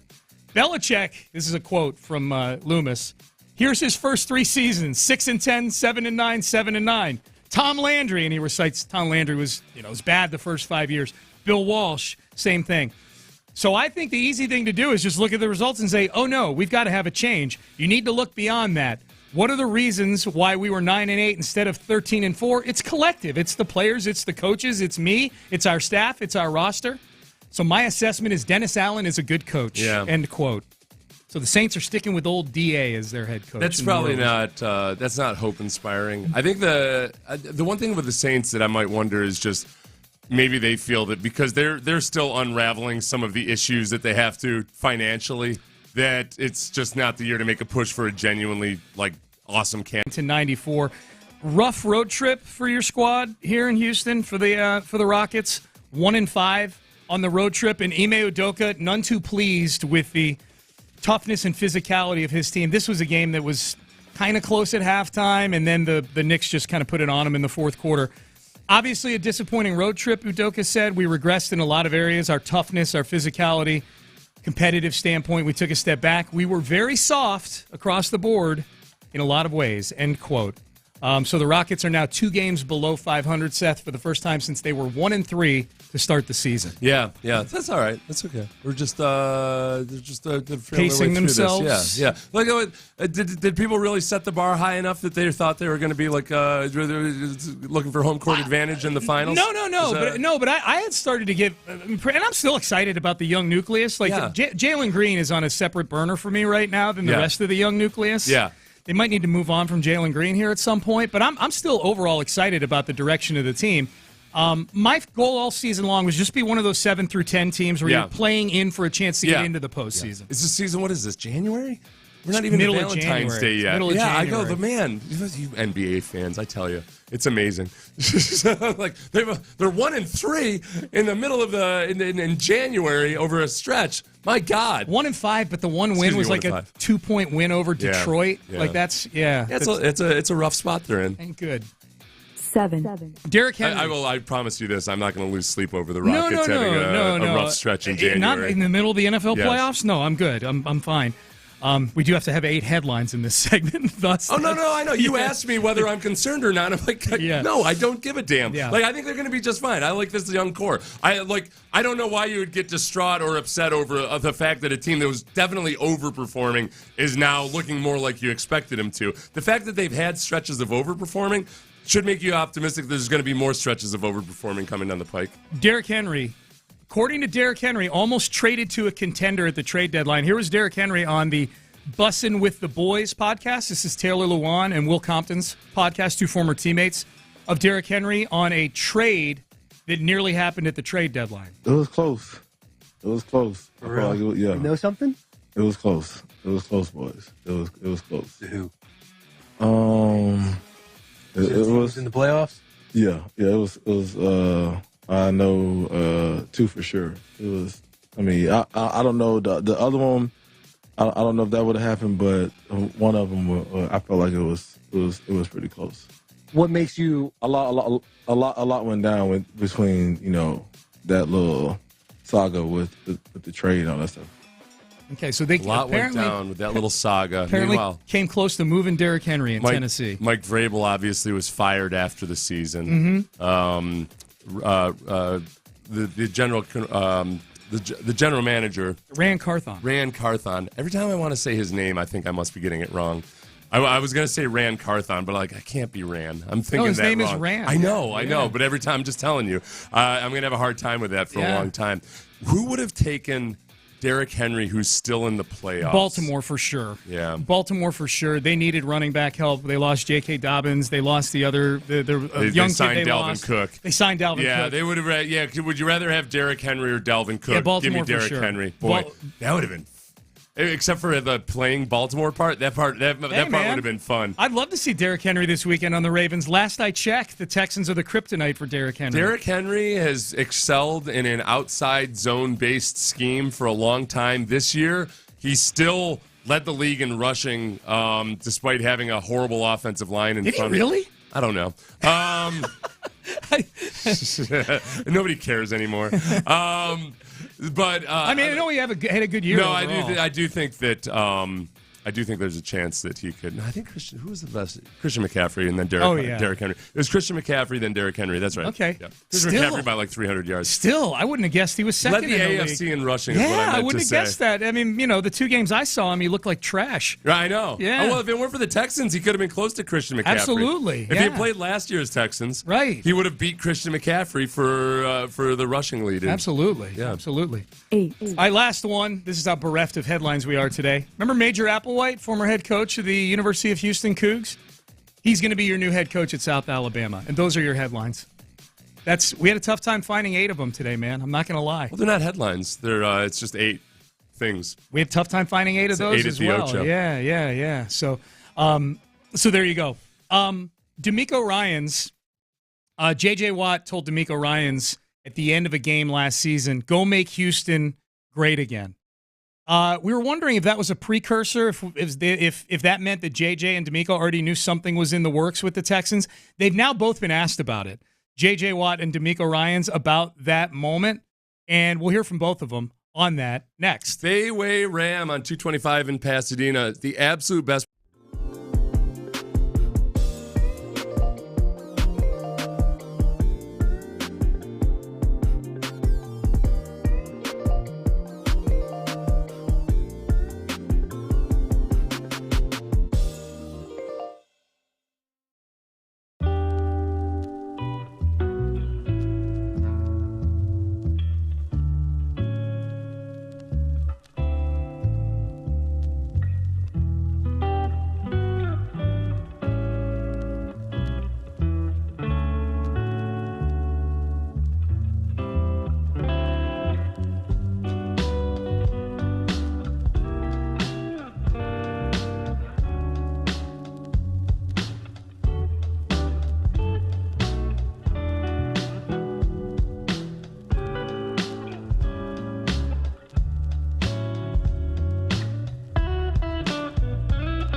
Sports Radio 610 presents Payne and Pendergast. We'll get to Dan Orlovsky in the next segment. He had some interesting things to say about the Texans defensively against the Ravens. Ravens-Texans, 3:30 start on Saturday. Big watch party out, the Texans watch party, going to be out near Discovery Green out there, right in front of the convention center, so that'll be really cool. DeMeco Ryans and JJ Watt, this made the rounds quite a bit over the past weekend. On the field following JJ's last game, which was in San Francisco, DeMeco, of course, the DC for the 49ers at the time, JJ playing for the Cardinals. They met at midfield, and JJ Watt had a plea to DeMeco Ryans regarding the Houston Texans. How are you, Pat? Congrats, baby. Congrats on a great career, man. All right? You're the best, baby. You're the best. Don't make Houston great again. We'll do it. Don't make Houston great again. Yeah, I love you, brother. I appreciate you. Thank you, man. Okay, so that led to some speculation, like, oh, did they know something already? Was this already in the works? You know, or wishful thinking from JJ Watt? JJ Watt was on the Pat McAfee show for his weekly hit yesterday, and the McAfee crew asked him about his comments to DeMeco Ryans in that clip. You knew he was going to be the guy, huh? Whenever he was head coach of Houston Texans, you died. Okay. What happened? Pablo Sanchez on my. I thought we were having a good week. Yeah, that universe stuff. It's big, man. Manifest it. Did he mean manifest destiny? No. Like in the book The Secret, they talk about you manifest things by basically putting it out into the universe. Oh, It's okay. like believing it, and then it becomes true. Gotcha. And everything. The reason I didn't know that it was in a book. It's no. You see it. No. Now that you know that, you're going to start seeing it at various times. Okay. Like when either athletes or actors talk about manifesting something. Okay. It's based on the principles in the book The Secret. Which is like whatever. It's kind of like things become. It's if you believe it, you can achieve it. All that kind of stuff. Have you read It's the all book? wrapped up. I did. Yeah, because I was curious about like what the hell is there. There's some good to it. Okay. It all depends on what level of buy-in you have for it. Gotcha. I do think that it does lead some people to like because they're so damn convinced they're going to reach their goals that they just throw caution to the wind, which is interesting. I can respect that. Yeah, you can respect it, but it's also, I don't know, it's interesting. Sign the guy who got in a U-Haul to drive to Houston to start a radio career. You manifested it. Yeah. Man. Yeah, man. Yeah. Now you can read The Secret. No, there's some good stuff to it. Yeah. No, it's like anything else, honestly, in life. It's like there's a lot of value to it, but it's also, I think a lot of people latch onto it without fully grasping it or comprehending it or actually doing it, and they use it as an excuse to be like, hey, I can basically abandon all responsibility. Right. It's just as long as I sit here and believe stuff's going to happen, Yes. As long as I believe it. I need to read this book. I would say the universe helps those who helps themselves. Yeah. That's what I always say to them. Okay, I like Whether that. it's your God, your universe, whichever you're using. Yeah. Choose to believe. That God helps them who helps themselves. So, yeah, that's what the manifest was. The question is, has DeMeco gone and made Houston great again, like JJ asked him to do? Here was JJ Watt on DeMeco Ryans and the job he's done so far. DeMeco said this week in his media, he said, my goal when I came here was to restore pride in the organization and for people to be able to walk around Houston wearing Texans gear with pride. And I think that mission has absolutely been accomplished. I mean, I think that what he's done and what that team has done, and to watch that city just be fully revitalized, be fully proud of their team, be able to, talk about the Texans, wear Texans, post on social media about the Texans with full pride, and that stadium was going absolutely bonkers on Saturday. It was really cool to see, and I know literally exactly what that feeling feels like, and I'm just so damn happy that this city's getting to experience it again. I've got this image of somebody looking over in the corner and seeing their dusty old cell phone that they haven't posted on social media since 2019, and they're like, I'm gonna do it. I'm gonna go over to that iPhone 7. And I'm going to post on social media with pride. And that's and DeMeco's enabled that. Absolutely. Yeah. That part was... It was cool. Not absolutely. Like, no. Do they have the courage to post on social media now? Now that the Texans are good again. Yeah. It was cool on Saturday from like the beginning of the day, like all the way through like pregame and the game itself. Like I was out just getting breakfast in my neighborhood over there on Saturday morning before the game, kind of my ritual.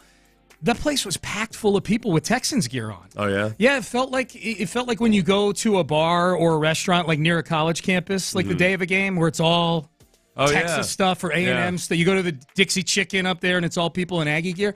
I mean, not everybody was in Texans stuff, but like way more than any other morning since I've been there, since I moved to that neighborhood. I hope they start doing this on the broadcast. It would be completely disingenuous. But in Green Bay, they always show like, a Green Bay game's going on, the streets are empty, just desolate. And I'm always kind of thinking like, okay, well, what are the streets in Green Bay like it normally at hustle and bustle, 10:30 p.m. on a Monday night? Looks like New York. Yeah. But they should go up to like one of those areas like in the area right north of Rice University, where those like tree-lined streets and everything. Oh yeah. They're super quiet and everything. And just like take a shot of them. It's not West U, but like north of the university. That area right there. We had a long talk about this. It's not West U, but whatever. But they're very quiet streets. Just do that and show how desolate it is. Yeah, look how everybody's inside watching the game or they're at the stadium. Look at how desolate it is, and also how very rich everybody is. Yeah, exactly. For his part in this, DeMeco Ryans didn't even remember the exchange with JJ Watt that we played a short time ago. I did not remember him telling me that. But I mean, JJ, I think that game there was cool moment for me. I was able to be here with JJ in his first game, and then be on the sideline as a coach to see him play his last game. And man, he had a really good game versus, I think he ended up with like 2 sacks. It just shows JJ is just an unbelievable player. And I'm thankful to call JJ a friend, right? Thankful to have played with him. Truly great player, Hall of Fame talent. To be able to play with a guy like that, man, I'm thankful for that moment to share with JJ. Haven't seen the video. Not sure what I said in the video, but hopefully everything worked out. Just it was good. All right. Yeah, it was good. Felt to me like he was nervous that somehow this might be considered tampering or something. Like I was talking to him. I was talking to an active player about my plans for next year. And oh crap. That would be. I mean, honestly. You do have to be paranoid about that stuff. I almost did feel like he was kind of like, all right. I don't know exactly what the deal is here, but okay, that's. Yeah. DeMeco Ryans was asked this question. Is he making Houston great again? I think when I took over the job here, one thing I wanted to just instill in the entire city was pride back into our team here, right? So I want people around the city to be proud of the Texans, right? Be able to wear their Texans gear and wear it proud. So I'm starting to see a lot of Texans gear around the city. Starting to see a lot of smiles. We go out to restaurants. A lot of people are excited about the Texans and what the men in this locker room have did on the field, right, to get the city excited about the Texans again. And that's what it's all about. Our guys have done a tremendous job of regaining that respect, regaining that pride in our team, and that's one thing I wanted to do when I took over here. A text from a buddy yesterday. He was having a hard time finding Stroud jerseys. Really? Yeah, that's what he told me, yeah. Southampton Place is the place you would go. North of Rice University. That's the neighborhood? That's the neighborhood, okay, yeah. Okay. Where like you can find your Stroud Yeah, jerseys, that's right. We've had this conversation before. Yeah, because I get annoyed because then if I check the text line, there's going to be 300,000 people saying it's West University. Yeah. It's not. He had a hard time finding a Stroud jersey? My buddy did yesterday, yeah. I said, that's a good thing, man. That's a good sign. I was reading about the people that did the initial advertising campaign for Squatty Potty. And they ran out of Squatty Potties because they were some of the first people to advertise on YouTube, and it just blew up like crazy. Facebook, I think, first, but then like people were already advertising on Facebook, but YouTube, like nobody was advertising on it yet, so they got so much advertising super cheap, and this is when it was super effective, but nobody realized it yet. So they ran out of Squatty Potties, much like your CJ Stroud jerseys. Same thing. Yes. I'll bite. What is a Squatty Potty? You put it in front of your toilet and you put your feet up on it, and it puts you in the ideal position to help the poop move through your bowels. Yeah. Okay. Like in a lot of Asian cultures, people squat to poop, which is probably the better way to do it. The problem is in our country, we like to sit. Well, squatting sounds like work to us. Right. Yeah. My quads are gonna burn while I poop. You go to some countries, and when you go into a public bathroom, it's like there's a hole in the ground. Right. And you better learn how to squat right quick. They don't have a. You can't be like, sir, can I have the Squatty Potty?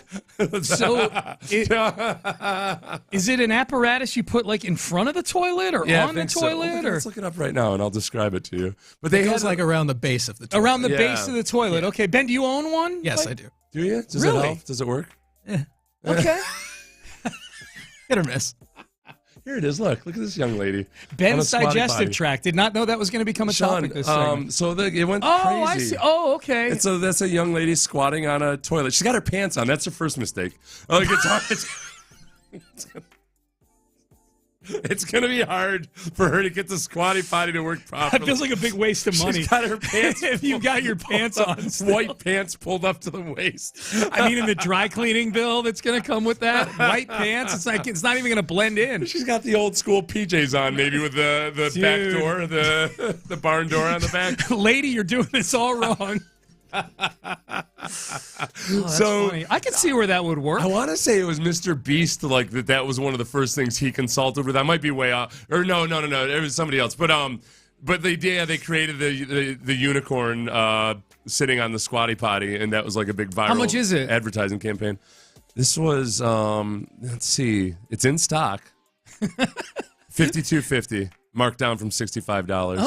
Okay. Now that's on this one site. Maybe it's less or more elsewhere. That feels like a big margin item right there. I mean, basically just a block that goes around the base of your toilet, $52. You poop almost every day, most people.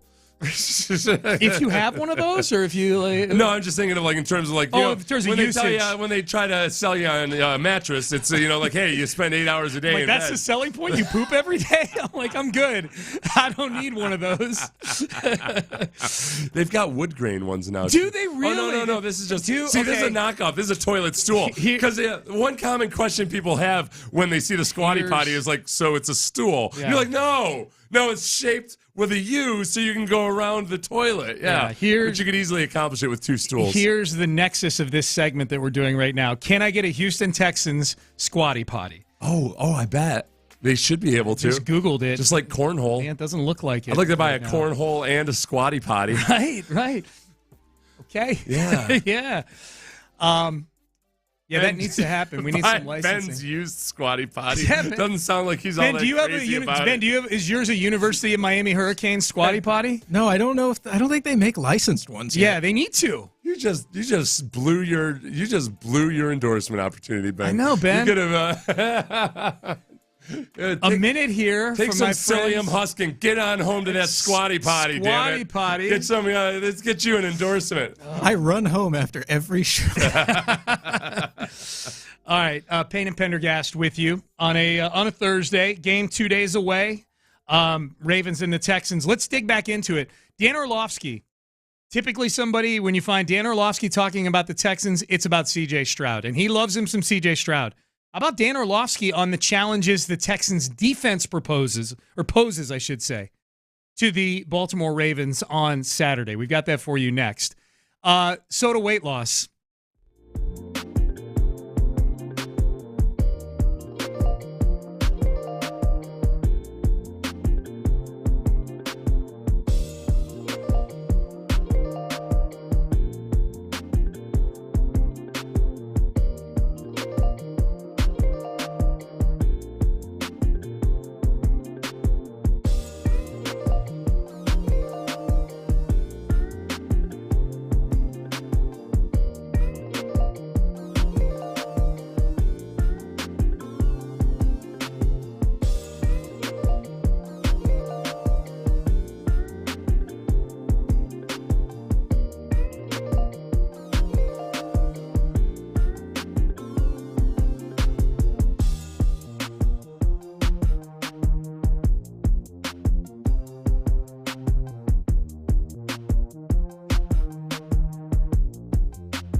stigma. Live from the Twin Peaks studios, Sports Radio 610 presents Payne and Pendergast. Hi, Payne and Pendergast with you. Good to be with you.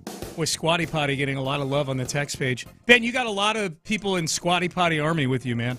Oh, good. Didn't realize it was such a big thing. I showed Sean the pooping unicorn commercial that went viral. It was one of the first. I'd never seen it before. Yeah. Well, I mean, it's not. It's one of the. It's like anything else online. I think a lot of people saw it like 4,000 times because it was in the algorithm, sent it their way. Yeah. And it met that need. I bet if you had constipation issues or something, you would have seen a squatting unicorn at some time. What does the algorithm say about me on X right now that I get an inordinate number of videos of people either beating the crap out of each other or getting mutilated in some way, like falling off a skateboard? Or what probably happened is that even though you think you don't want that, and maybe you know it's not best for you, you tend to watch a good amount them all. of it. Yeah. Well, there you go. There's your answer. I'm just wondering how it's it really started. good. It's really good at figuring out because A, you're a male. B, you have a lot of sports content. At some point, they probably directed it to. I'm sure that's a really heavy demographic of people that like the fight videos and stuff. Yeah, so they dabble a few your way. And even though you think, like, God, I don't need to see this, you find yourself watching it for like 5 minutes. Right. Twitter has always been really good at giving you the things that you believe you don't want or think you don't want, and yet secretly you can't get enough of it. Yeah. Which is why sometimes you have such an icky feeling on there. That was pre-Elon Musk and everything. It's just Twitter's been always really good at tweaking people. And like kind of whatever you believe, whatever your belief system is, they're going to find the most objectionable person that believes the opposite, and it's going to find your way to your algorithm. Okay. And it can be very. So if you're conscious of that, you can kind of mute and say if you put a little effort into it, it'll realize like, oh, okay, this guy definitely doesn't want this, or at least his overall experience on Twitter, he's going to leave if we don't stop showing him this stuff because he's really making an effort to. No. Yeah, I watch them. The thing I like about them is that usually like 15% of them are bullies getting their comeuppance. Which I love those videos. Yeah. Like some bully is picking on some kid and then doesn't realize the kid's a black belt or something like that. The kid who's the aggressor. Kid winds up in some kind of spider hold or whatever. So then you find really joy in that. And then a week later you find out that it had been edited in such a way that the kid that was getting bullied was actually the bully. And now ruin them for me. Yeah. No, I choose to believe the bully's getting his comeuppance every time. They do. So what they do is they're really good at figuring out stuff that's adjacent to what you like. Because if all they did was give you the exact same type of video each time, then all of a sudden you're going to get bored of it. So they give something a little to the side. So because you like sports and because you have testicles, they're like, okay, this guy might like this. After he watches this Tom Brady clip, he might actually watch like somebody who looks like Tom Brady getting beat up. Yeah, they're right. Yeah, they're right about that. Very little politics on my timeline. Yeah, minimal politics. You know what? That's okay. I'll give Twitter credit for that. Yeah, because for a long time it was like when politics and sports all of a sudden just collided. It was rough. Yeah, and it didn't seem like it did a very good job at all of separating the two. You're right. I haven't had that conflict anymore. I like to stick to just sports. Yep, okay, it's been good. Sports and people getting the crap kicked out of them. That's my timeline right now. And sped up recipes. I get a lot of those too. Like, here's how you make a lasagna casserole. And it's like a 90-second video of somebody like putting it together. And I'm like, Amy, make this tonight. I get that on TikTok. I don't get it on Twitter. Get on Facebook a lot too. Oh, really? Yeah. I'm hardly ever on Facebook. Yeah. Hardly ever. If anybody has DM'd me, like, you're probably 48th in line behind other people that I haven't. They think you're super snotty. Yeah, I just don't look at Facebook. Yeah. Let's hear from Dan Orlovsky. Here's Dan Orlovsky. You pulled this audio, Seth. Dan Orlovsky talked about the Texans' defense. Okay, so what are the keys to the Texans defensively versus this Ravens offense? And the first thing he brought up was how, you might not remember it, but the Texans linebackers were kind of dialed in week one. To be honest with you, I thought this defense held Baltimore in check for the most part. And it was because of two things that stood out. One, Baltimore could not get to those linebackers for Houston. I thought Houston's inside linebackers versus Baltimore's run game were too quick. The diagnosis was too clear. And that's what led to so many short yardage games or even tackle for losses. Perryman was fantastic in this football game, and it'll be interesting to see how Baltimore tries to try and handle those guys, because that's been the story of Houston's season defensively. Okay, so now when he said that, he moved on to something else, and I didn't know whether he was saying, I think for him to be accurate, what he meant had to have been like, okay, as the inside linebackers go, so goes the defense, because there have been some games where the linebackers have been really bad and really sloppy and poor in coverage. There have been other games where they've been totally 100% dialed in. So, yeah, I think as far as a key to victory in this week especially, just like it has been the last couple weeks, really, the play of the linebackers is going to be huge. Even in that Colts game, the run, they did not defend Jonathan Taylor well, but what they did do was they shut down that intermediate range passing game that was looking like it was going to be an issue early on. So that part of it is like a huge key, and especially like how well they react to play action. Yeah, and I guess here, going back and looking at the box score for that Week 1 game, we're going to hear another one from Orlovsky here in just a second. Denzel Perryman played 95% of the snaps in that game. Christian Harris played 72% of the snaps in that game. Blake Cashman did not play in that game. Right. So you feel like maybe they've got a little more depth this time around? Perryman's interesting. I feel like Cashman and Perryman have different skill sets. And Perryman, he comes up and he's old school he's versus a heat-seeking the run. missile. Yeah. And I wonder if like some of that figuring out how to use those guys in different situations is some of the cat and mouse game between Todd Monken, the offensive coordinator for the Ravens, and DeMeco Ryans and Matt Burke this week. The other big key that he said defensively was how well the Texans blitz and then how well the Ravens pick up on it. For Baltimore offensively, are you going to be ready for the certain and specific pressures that Houston's going to bring if you can get into those third down situations? Right. So, and he went on to show like a lot of film-heavy examples that don't look good on radio, or you can't see on radio because we're on radio. And thus they look terrible. Yeah. Like the Texans blitzing on 3rd and long, especially like in definite passing situations, and then also versus the run sometimes on 1st and 2nd down.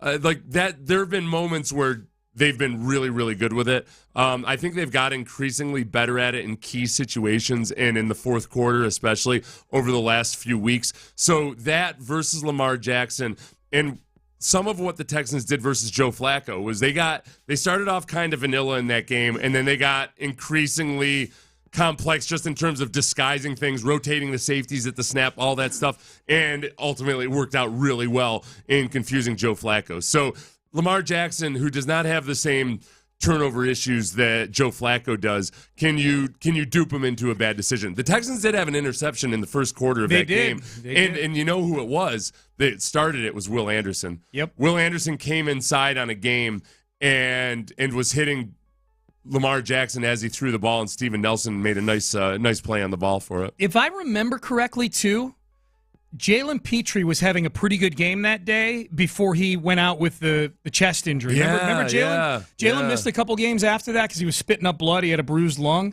And he got a bruised lung because he came free on a blitz on Lamar Jackson, and I think Lamar's knee hit him in the chest. That's what's been interesting about the Texans over the last few weeks. I think that earlier in the season, I would say, all right, right down the center of your defense is what you have to worry about. And like very early in the season, at times, all right, I don't know about these defensive tackles and these linebackers against the run. Over time, that turned into very much a strength, especially the defensive line versus the run. I think likewise, versus the pass, the safeties and the linebackers have been a big liability at times this season. I think they're rounding into very much being an asset, like Christian Harris getting that pick 6. And that's where a lot of the regular season stats and everything else you got to throw out the window. The whether you believe in peaking at the right time or not, what I hope for this week is that, man, the Texans in a lot of ways seem to be peaking at the right time. It seems like C.J. Stroud and Bobby Slowick are very much on the same page, and they're just making a lot of things happen that feel like the culmination of an entire year of building to this. Defensively, I think it's starting to look more and more like the defense that DeMeco envisioned, and that some of the younger players on that defense are able to do some of the more nuanced and veteran things that can confuse a quarterback. Not to mention, and then the first, the biggest thing is just the brute force trauma of having a good pass rush off the edge. Yeah. And up the middle. Just that pass rush, those 4 guys up front, like as it has been the last couple of weeks, if those guys can rush the ball as well, rush the quarterback as well as they have been over the second half of the season, really, which is a big challenge versus this Ravens offensive line. No doubt. That's the huge key to the game. No doubt. All right, Payne and Pendergast with you. Game on Saturday, 3:30. Seth and I have you for Texans Countdown starting at 12:30. Big one. Biggest game in franchise history coming up this Saturday. And we want you to be here with us for it here on Sports Radio 610. Bobby Slowick is maybe among coordinators the hottest prospect on the coaching cycle right now. I think there's an argument for that just based on the number of teams that have requested interviews. Has Bobby Slowick taken any of these teams up yet on their offer to interview him? How dialed in is he on the Baltimore Ravens? We're going to hear from the Texans OC coming up next. But first, Men's Tea Clinic. I'm dialed in since January.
the whole process, and kind of the enormity of it all.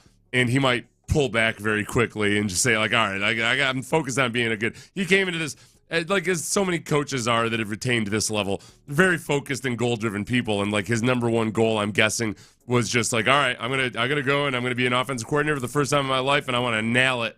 And maybe some of it depends on how they exit this postseason. Like, if they win this week, is Bobby Slowick more or less likely to entertain the idea of becoming a head coach? I tell you, he becomes a hotter prospect. I know that. He becomes a hotter prospect, but him personally, I feel like if they lose, he thinks like, no, I got a lot more to do. I haven't put together a genuinely awesome offense the way I want to. If they win, I think he can kick the can down the road a little bit, because then it's all of a sudden like, well, let's see where we go.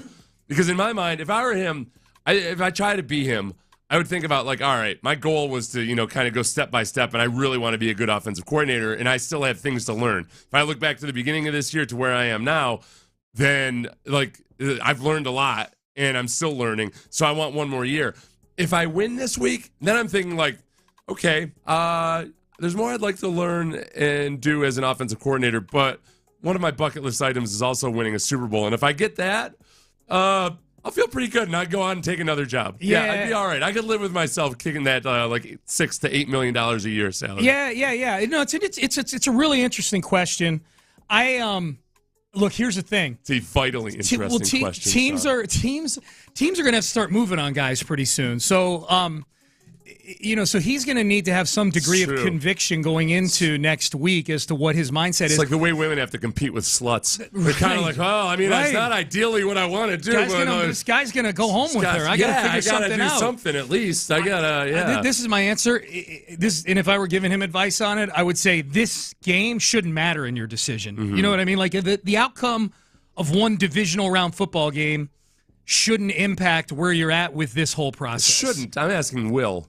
Yeah, I don't know. Like that's a Bobby Slowick thing. I'm just saying it definitely should not, in my opinion. It should. But this is the thing. Remember, we're in the NFL coaching search. Mm-hmm. We're bombarded every day. Every day people tell me, like, no, Seth, no NFL owner would ever make the decision to hire a guy who's only had 1 year of experience. And I've got a list of all the various coordinators who have been hired with just 1 year of experience. What you think should happen and what will happen is almost exactly the same as in your own personal life. All the things you should do, but then don't do. So I personally feel like whether you think he should or shouldn't, I think whether they win this week will affect his decision making, because it would me. Yeah. I don't think it would me. I think I go into this process with a pretty decent idea, especially now that you know what some of the openings are. Yeah. You go in going, okay, would I take this job? Would I not take this job? That's you. He says that he claims he hasn't thought about it at all. Right. So, I mean, that's kind of a flood of information. Okay. If we're going to take him literally that he hasn't thought about this at all, then that's not true. He's thought about this. Like he's given scant thought to it. Right. You're saying he hasn't thought about it at all. I'm saying, like, he's thought about it. But in a private moment, he hasn't sat down. Has he contemplated it? Right. No. Has he contemplated it? I'm asking you. Thinking about it is one thing, like kind of like, oh yeah, that's interesting, everything. But like sitting down and contemplating it is another. Yes, I think you owe it to yourself to contemplate it, don't you? Not if your first and foremost goal is to have an awesome offense and be an awesome offensive coordinator. In which case, I believe he's staying here. Yeah. That's right. No, and that's my whole point. Is I feel really good about that. Like that. I think he might be more tempted if they win again, just because, like, if they won a Super Bowl or something, then you kind of got to reframe everything. That game, I will take you up on that. Yeah. Like, if they win that game. But as far as, like, he seems like he's trying to be really honest about this. Yeah. And he doesn't seem like a guy. He's not like a slippery dude, I think that because of that, then he's unlikely to take it. I think he's, like, got tunnel vision right now on this offense. That I agree with. Yeah, that I agree with. I will say this, Dan Graziano of ESPN.com, pretty plugged in guy, right? Talks to people around the league. He did predictions on the 7 openings that exist right now.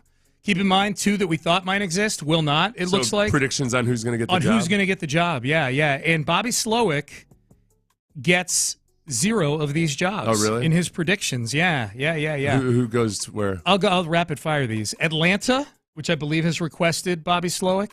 Bill Belichick is the prediction there. Dumb. Carolina. Yeah.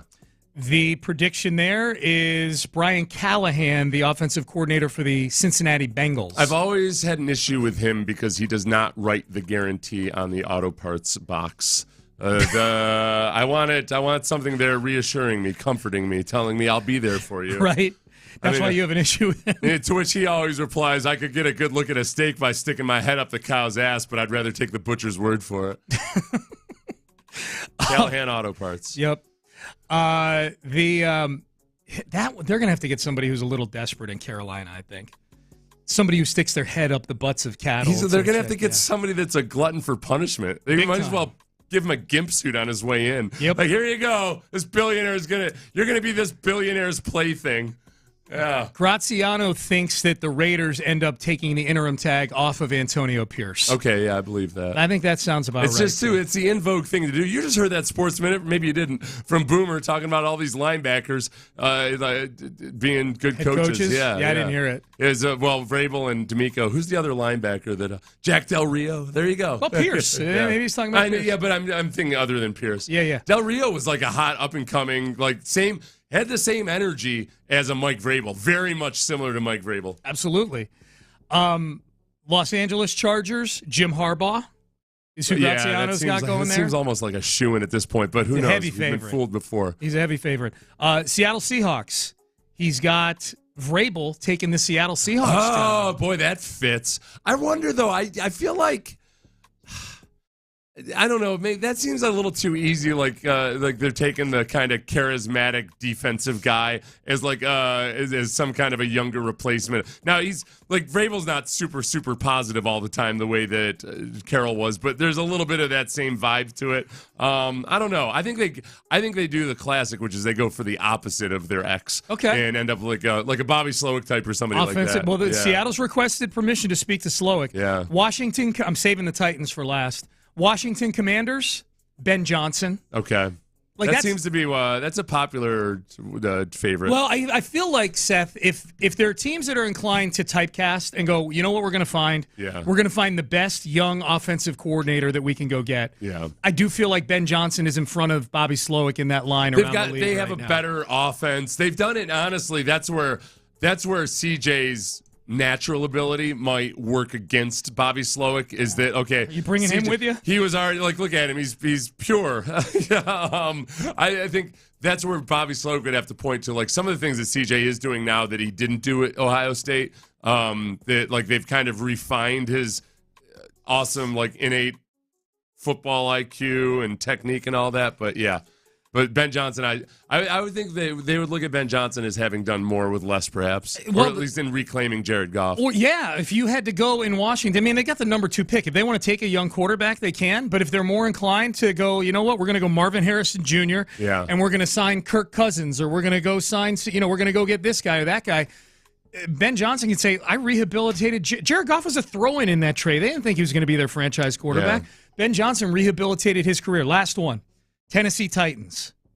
Prediction by Dan Graziano for the Tennessee Titans. Definitely curious your opinion on this one. Aaron Glenn. Oh, wow.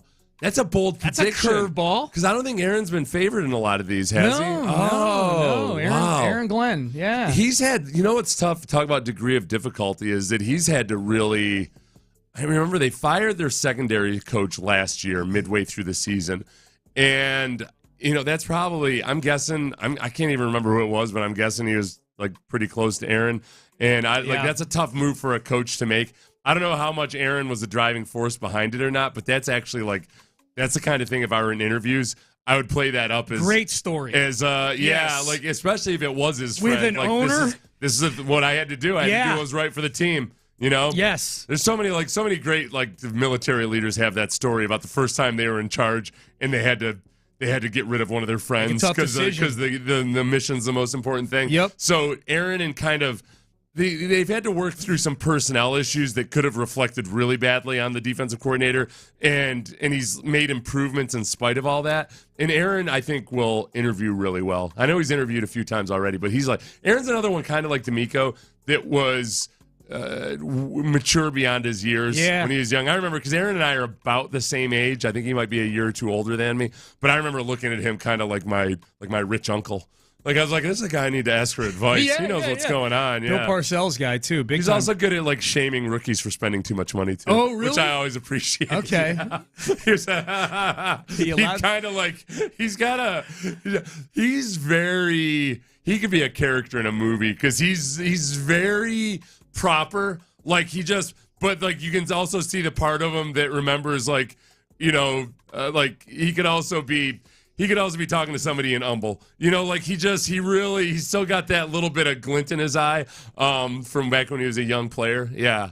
Boy, that'd be really good for Aaron Glenn in the division would be kind of fun, man. Yeah, it'd suck now that I'm thinking about it. That'd be kind of fun. I don't want to. You think Aaron is going to be a good head coach? I don't want to root against him. Yeah, I think it'll be a really good head coach. He has DeMeco type traits. Does he? Yeah. Okay, I don't like hearing that if he's going to Tennessee. The biggest thing with him was he didn't wait. He waited longer to get into coaching, I think. He was on the personnel side for a while.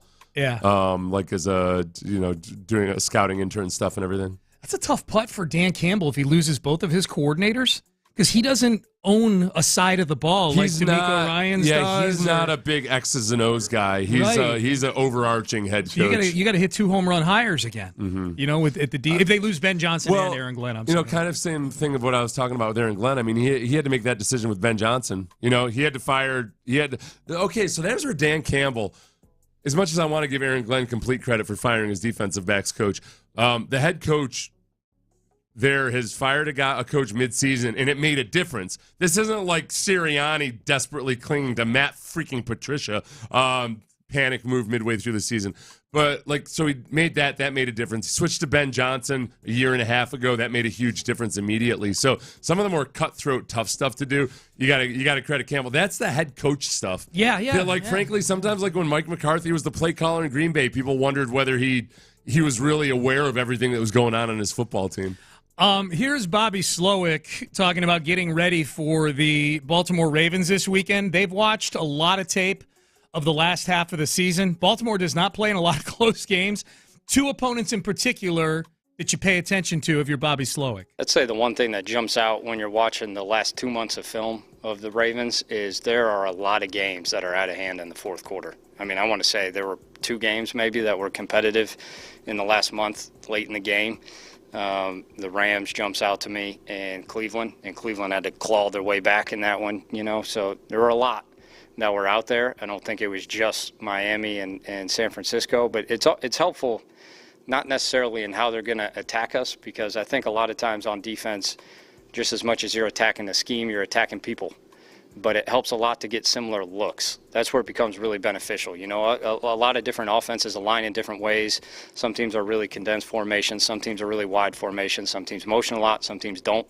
And it just lets you get looks at how they play certain things and make certain adjustments. And then we see if we can take advantage of that. This is this was a moment like in an action movie where somebody says to Bobby Slowick, "Hey, I just killed your 2 best friends. What do you think of that?"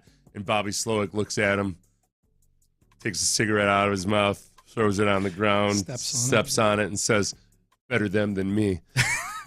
And that's when you know you're dealing you're dealing with somebody that just do DGAF. He just killed Mike McDaniel and Kyle Shanahan. And then he says, "You know what happened in you killing those good friends of mine was I saw what moves you've got. Yeah. I saw your secret, your kill shot, and now prepare to die." Yeah. Two.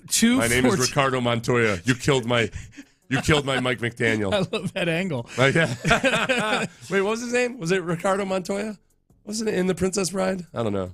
I don't know either. Did you never see The Princess Bride? I will one time, like way back in the day, because Andre the Giant was in it. That's why I watched it. He was really funny. It's a much different fighting one man than 6. He used to rhyme, right? He was like a rhyming giant, right? I don't know if he was rhyming. Yeah. He was a cuddly, lovable giant, but who also would he had a hard time fighting one man because the techniques are different than fighting an entire village. Okay. Like an entire village, you kind of do that thing where you just swing the fist around and stuff and everything. Yeah. One guy, that's a whole different deal. He's always better in handicap matches than he was against Hulk Hogan. That's the exact same thing. There are 2 kind of fortuitous things that have happened for the Texans here that might make a little difference in all this. Yeah. Recent film on the Ravens against Kupchanistani offenses, because the Miami and San Francisco games were not in October.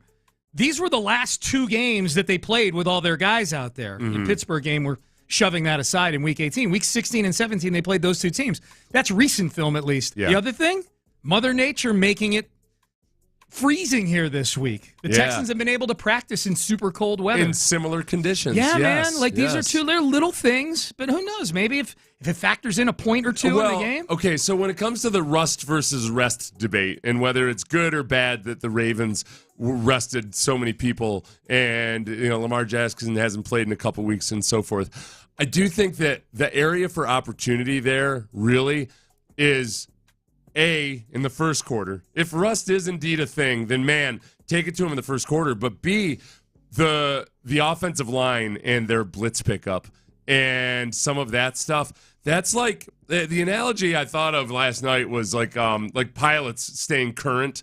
Like if a pilot doesn't get a certain amount of flight time, stuff starts to degrade really quickly. Like the reaction time and everything, especially if you're talking about like high performance pilots and fighter pilots and everything. The reaction times, like all they got to do multiple mental tasks all at once and everything. It starts to go, and like being an offensive lineman mentally in some regards has those same challenges. You got to track multiple objects while you're doing some higher level thinking at very fast pace, while also you're getting beat about the head and shoulders. Like that's hard to do. And it might be like the big defensive play in this game might end up coming in the first quarter when that offensive line is still getting their feet underneath them a little bit. Yeah, it's been 3 weeks, right? Yeah. Since a lot of them, the important ones, since they've done that. That's a really good point. All right. They're going to crash that Cessna into a damn mountain. Hell is what yeah. They're gonna do. And that mountain is named Will Anderson. That's right. Mount Will. Yeah. Absolutely. You're going to be eating each other for sustenance within 2 weeks. Texans opponent from Texans. It's nasty. That was a movie, too. Yeah, Alive. Yeah. Texans opponent from 2 weeks ago cites one of the biggest gangsters on the Houston Texans.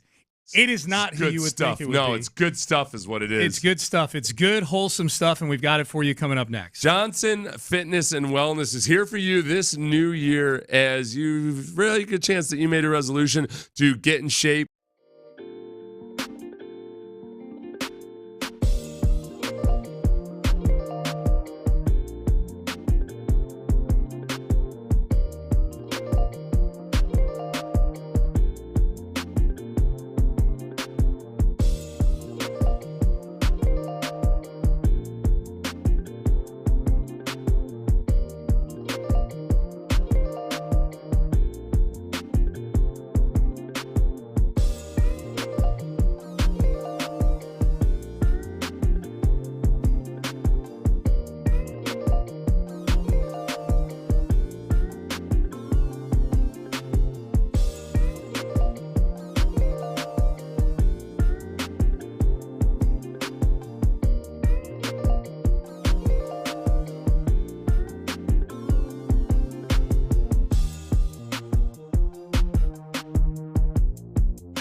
affiliates, and other insurers. Not available in all states. Sports Radio 610 presents Payne and Pendergast. All right, this is a Zaire Franklin in the Trenches podcast-friendly show. I know he's an Indianapolis Colt, but it seems like Zaire Franklin and E.J. Speed, two linebackers for the Colts, based on this podcast set, at the very least have tremendous respect for some of the Houston Texans. We played the audio yesterday of them talking about how C.J. Stroud does not play like a rookie at all. Like, he plays like a guy who's like in his 6th or 7th year in the league when it comes to a lot of the little nuanced parts of the game. So that part we took that compliment. We did. We accepted it. I ended up going back and watching more of this episode. It's In the Trenches with Zaire Franklin.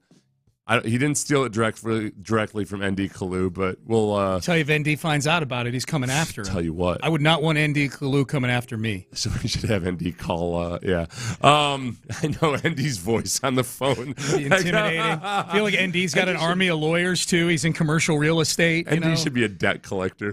Just call people on voice the phone. Alone. Like people just start pulling their wallet out like in their living room. Like I'll pay you anything. Yeah. What's your Venmo? So,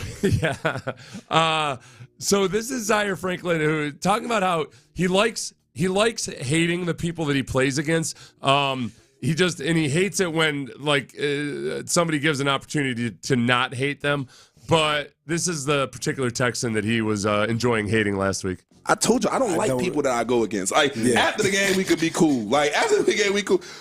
I big beefing with my man Dalton Schultz. Yeah. Big beefing all week. All week, I'm right at him. He pieced it up with me. God! And I totally respect it. I hate that. He pieced it up. Yeah, he did the same thing. We cool again. Yeah. I'm mad as at the PA. I need to go watch this. So after the game, he came up and he said, like, hey, it's just because I respect you guys so much or whatever. And we're all cool, right? Zaire Franklin was upset that he fell for it.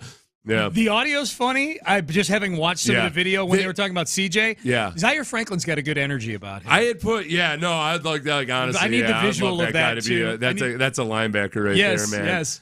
Because he's old school though too. He doesn't want to work up hate. Greg Lloyd was a guy that used to just create stories in his head about people, almost like to a psychotic degree.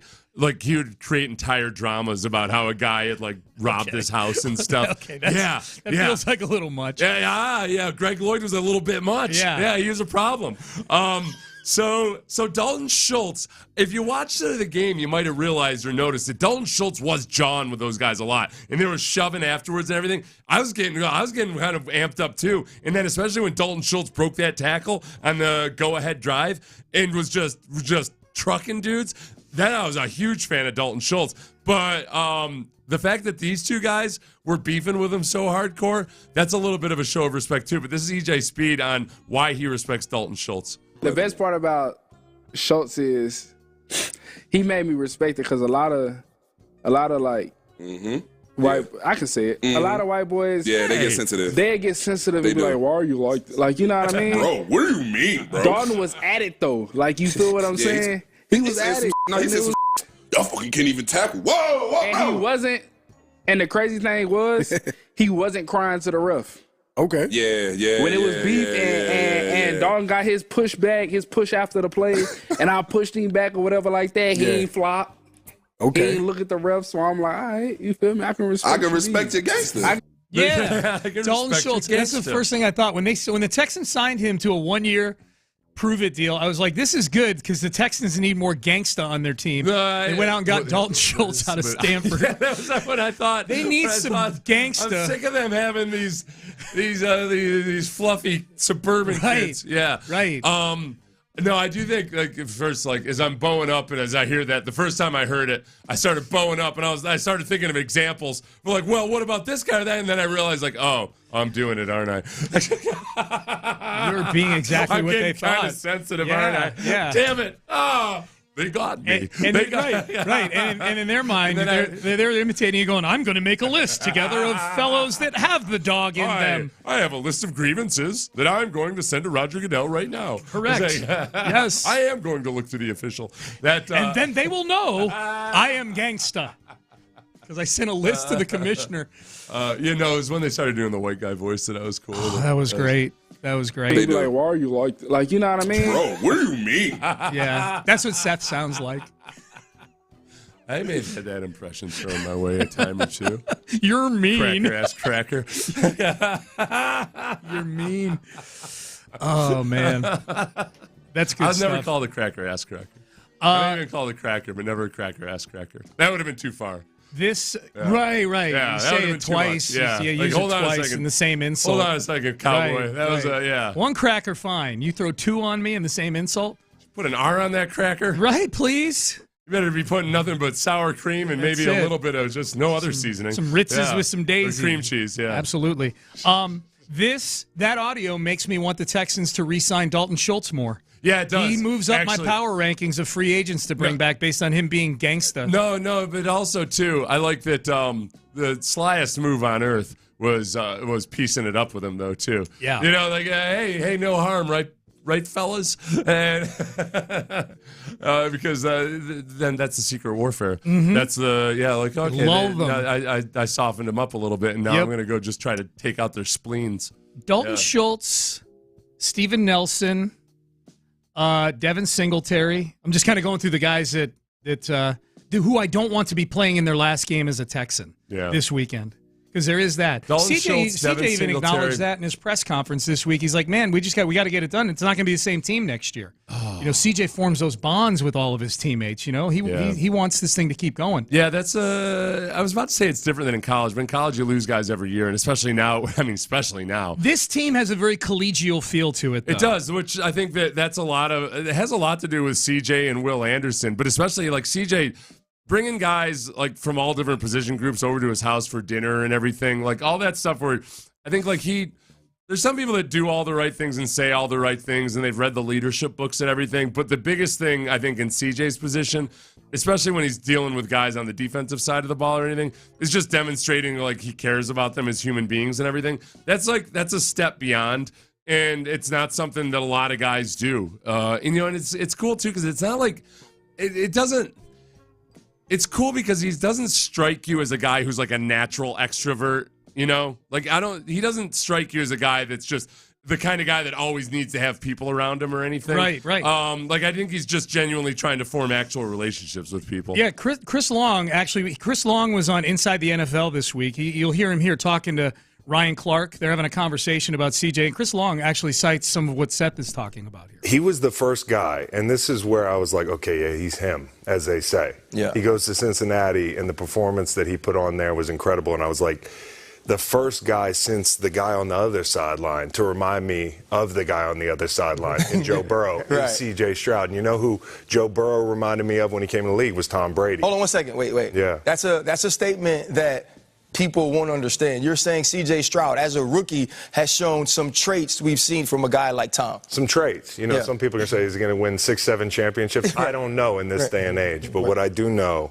is he's got that third dimension kind of deal with the quarterback where it's not just what do you see, where to go with the ball. He's an artist, too. He's a leader. He's having guys over to dinner every night. He's got a chef at the house. I wish I was his teammate. I mean, he's a leader, but he's also got those innate pocket mobility traits where he's able to buy himself time. His eyes are always downfield. And that's a play caller's best friend, too, because he can get you out of a lot of trouble. It's an offensive line's best friend, and the playmakers love him, too. I'll tell you what, when it comes to, man, you're right. Like, the Texans have a lot of cap space this year, but, like, don't get too excited about this year's cap space. It's the future years that matter because a lot of this year's cap space, you have to either re-sign or replace the value of these guys. Dalton Schultz, Sheldon Rankins, Derek Barnett, Jerry Hughes, Steven Nelson, Kaimi Fairbairn, and then you go down and there's like fewer Devin Singletary. Yeah. I mean, but like those first guys that I listed, they're all making $4 million plus. So like you either have to replace them or re-sign them. Some of them are going to be for more money. And that's where you make the decision. Some of these guys who are on one-year deals, you got to make, or on expiring deals, you got to make a decision of like, all right, like, you know, Steven Nelson. Steven Nelson, very solid, very steady. He had that little glitch with Nick Caserio that seems to have been no big deal. But he's also going to be 31 years old next year. So, like, what do you do with Steven Nelson? And it's a tough one. It's a tough one. And I think what does Steven Nelson do? Does he, if he gets an offer from the Texans, bird in the hand, does he take that or does he dip his toe in the marketplace? It's he wasn't happy with his contract going into the year, and they kind of redid it. It didn't hurt the Texans too much to redo what extra. They did. Yeah. So it didn't ultimately end up being a big deal, but that's at the tricky area. I have zero clue how Steven Nelson will handle it. I just know that, man, when a guy's turning 31 and he's still playing at a good level, it's hard to accept that you are looked at just as a 31-year-old by a lot of teams like that. I don't know what his expectation is for what the upper end contract that he can get is. But that's I have zero clue what he expects. I hope he has realistic expectations. Yeah, I think the Texans can work that. It's if he thinks that he's going to get some deal that's probably not out there for a 31-year-old, then the Texans might have to say goodbye. Yeah. His age may work in favor of the Texans right now. Actually, in terms of bringing him back at a decent rate. All right, Payne and Pendergast with you. Someone said last game of the season. My ass, Sean. No, I'm not saying it's going to be the last game of the season. I'm saying CJ doesn't want, none of us want it to be the last game of the season. We got a lot of guys, who are, as Seth just listed, about a half dozen of them right there. Along those lines, there's something we were doing before the Cleveland game last week that we have not done yet prior to this Baltimore game. Oh, what's that? A question that needs to be asked about the following weekend, which we will get to next. Daisy French onion dip and Daisy ranch dip. It's a thing, man.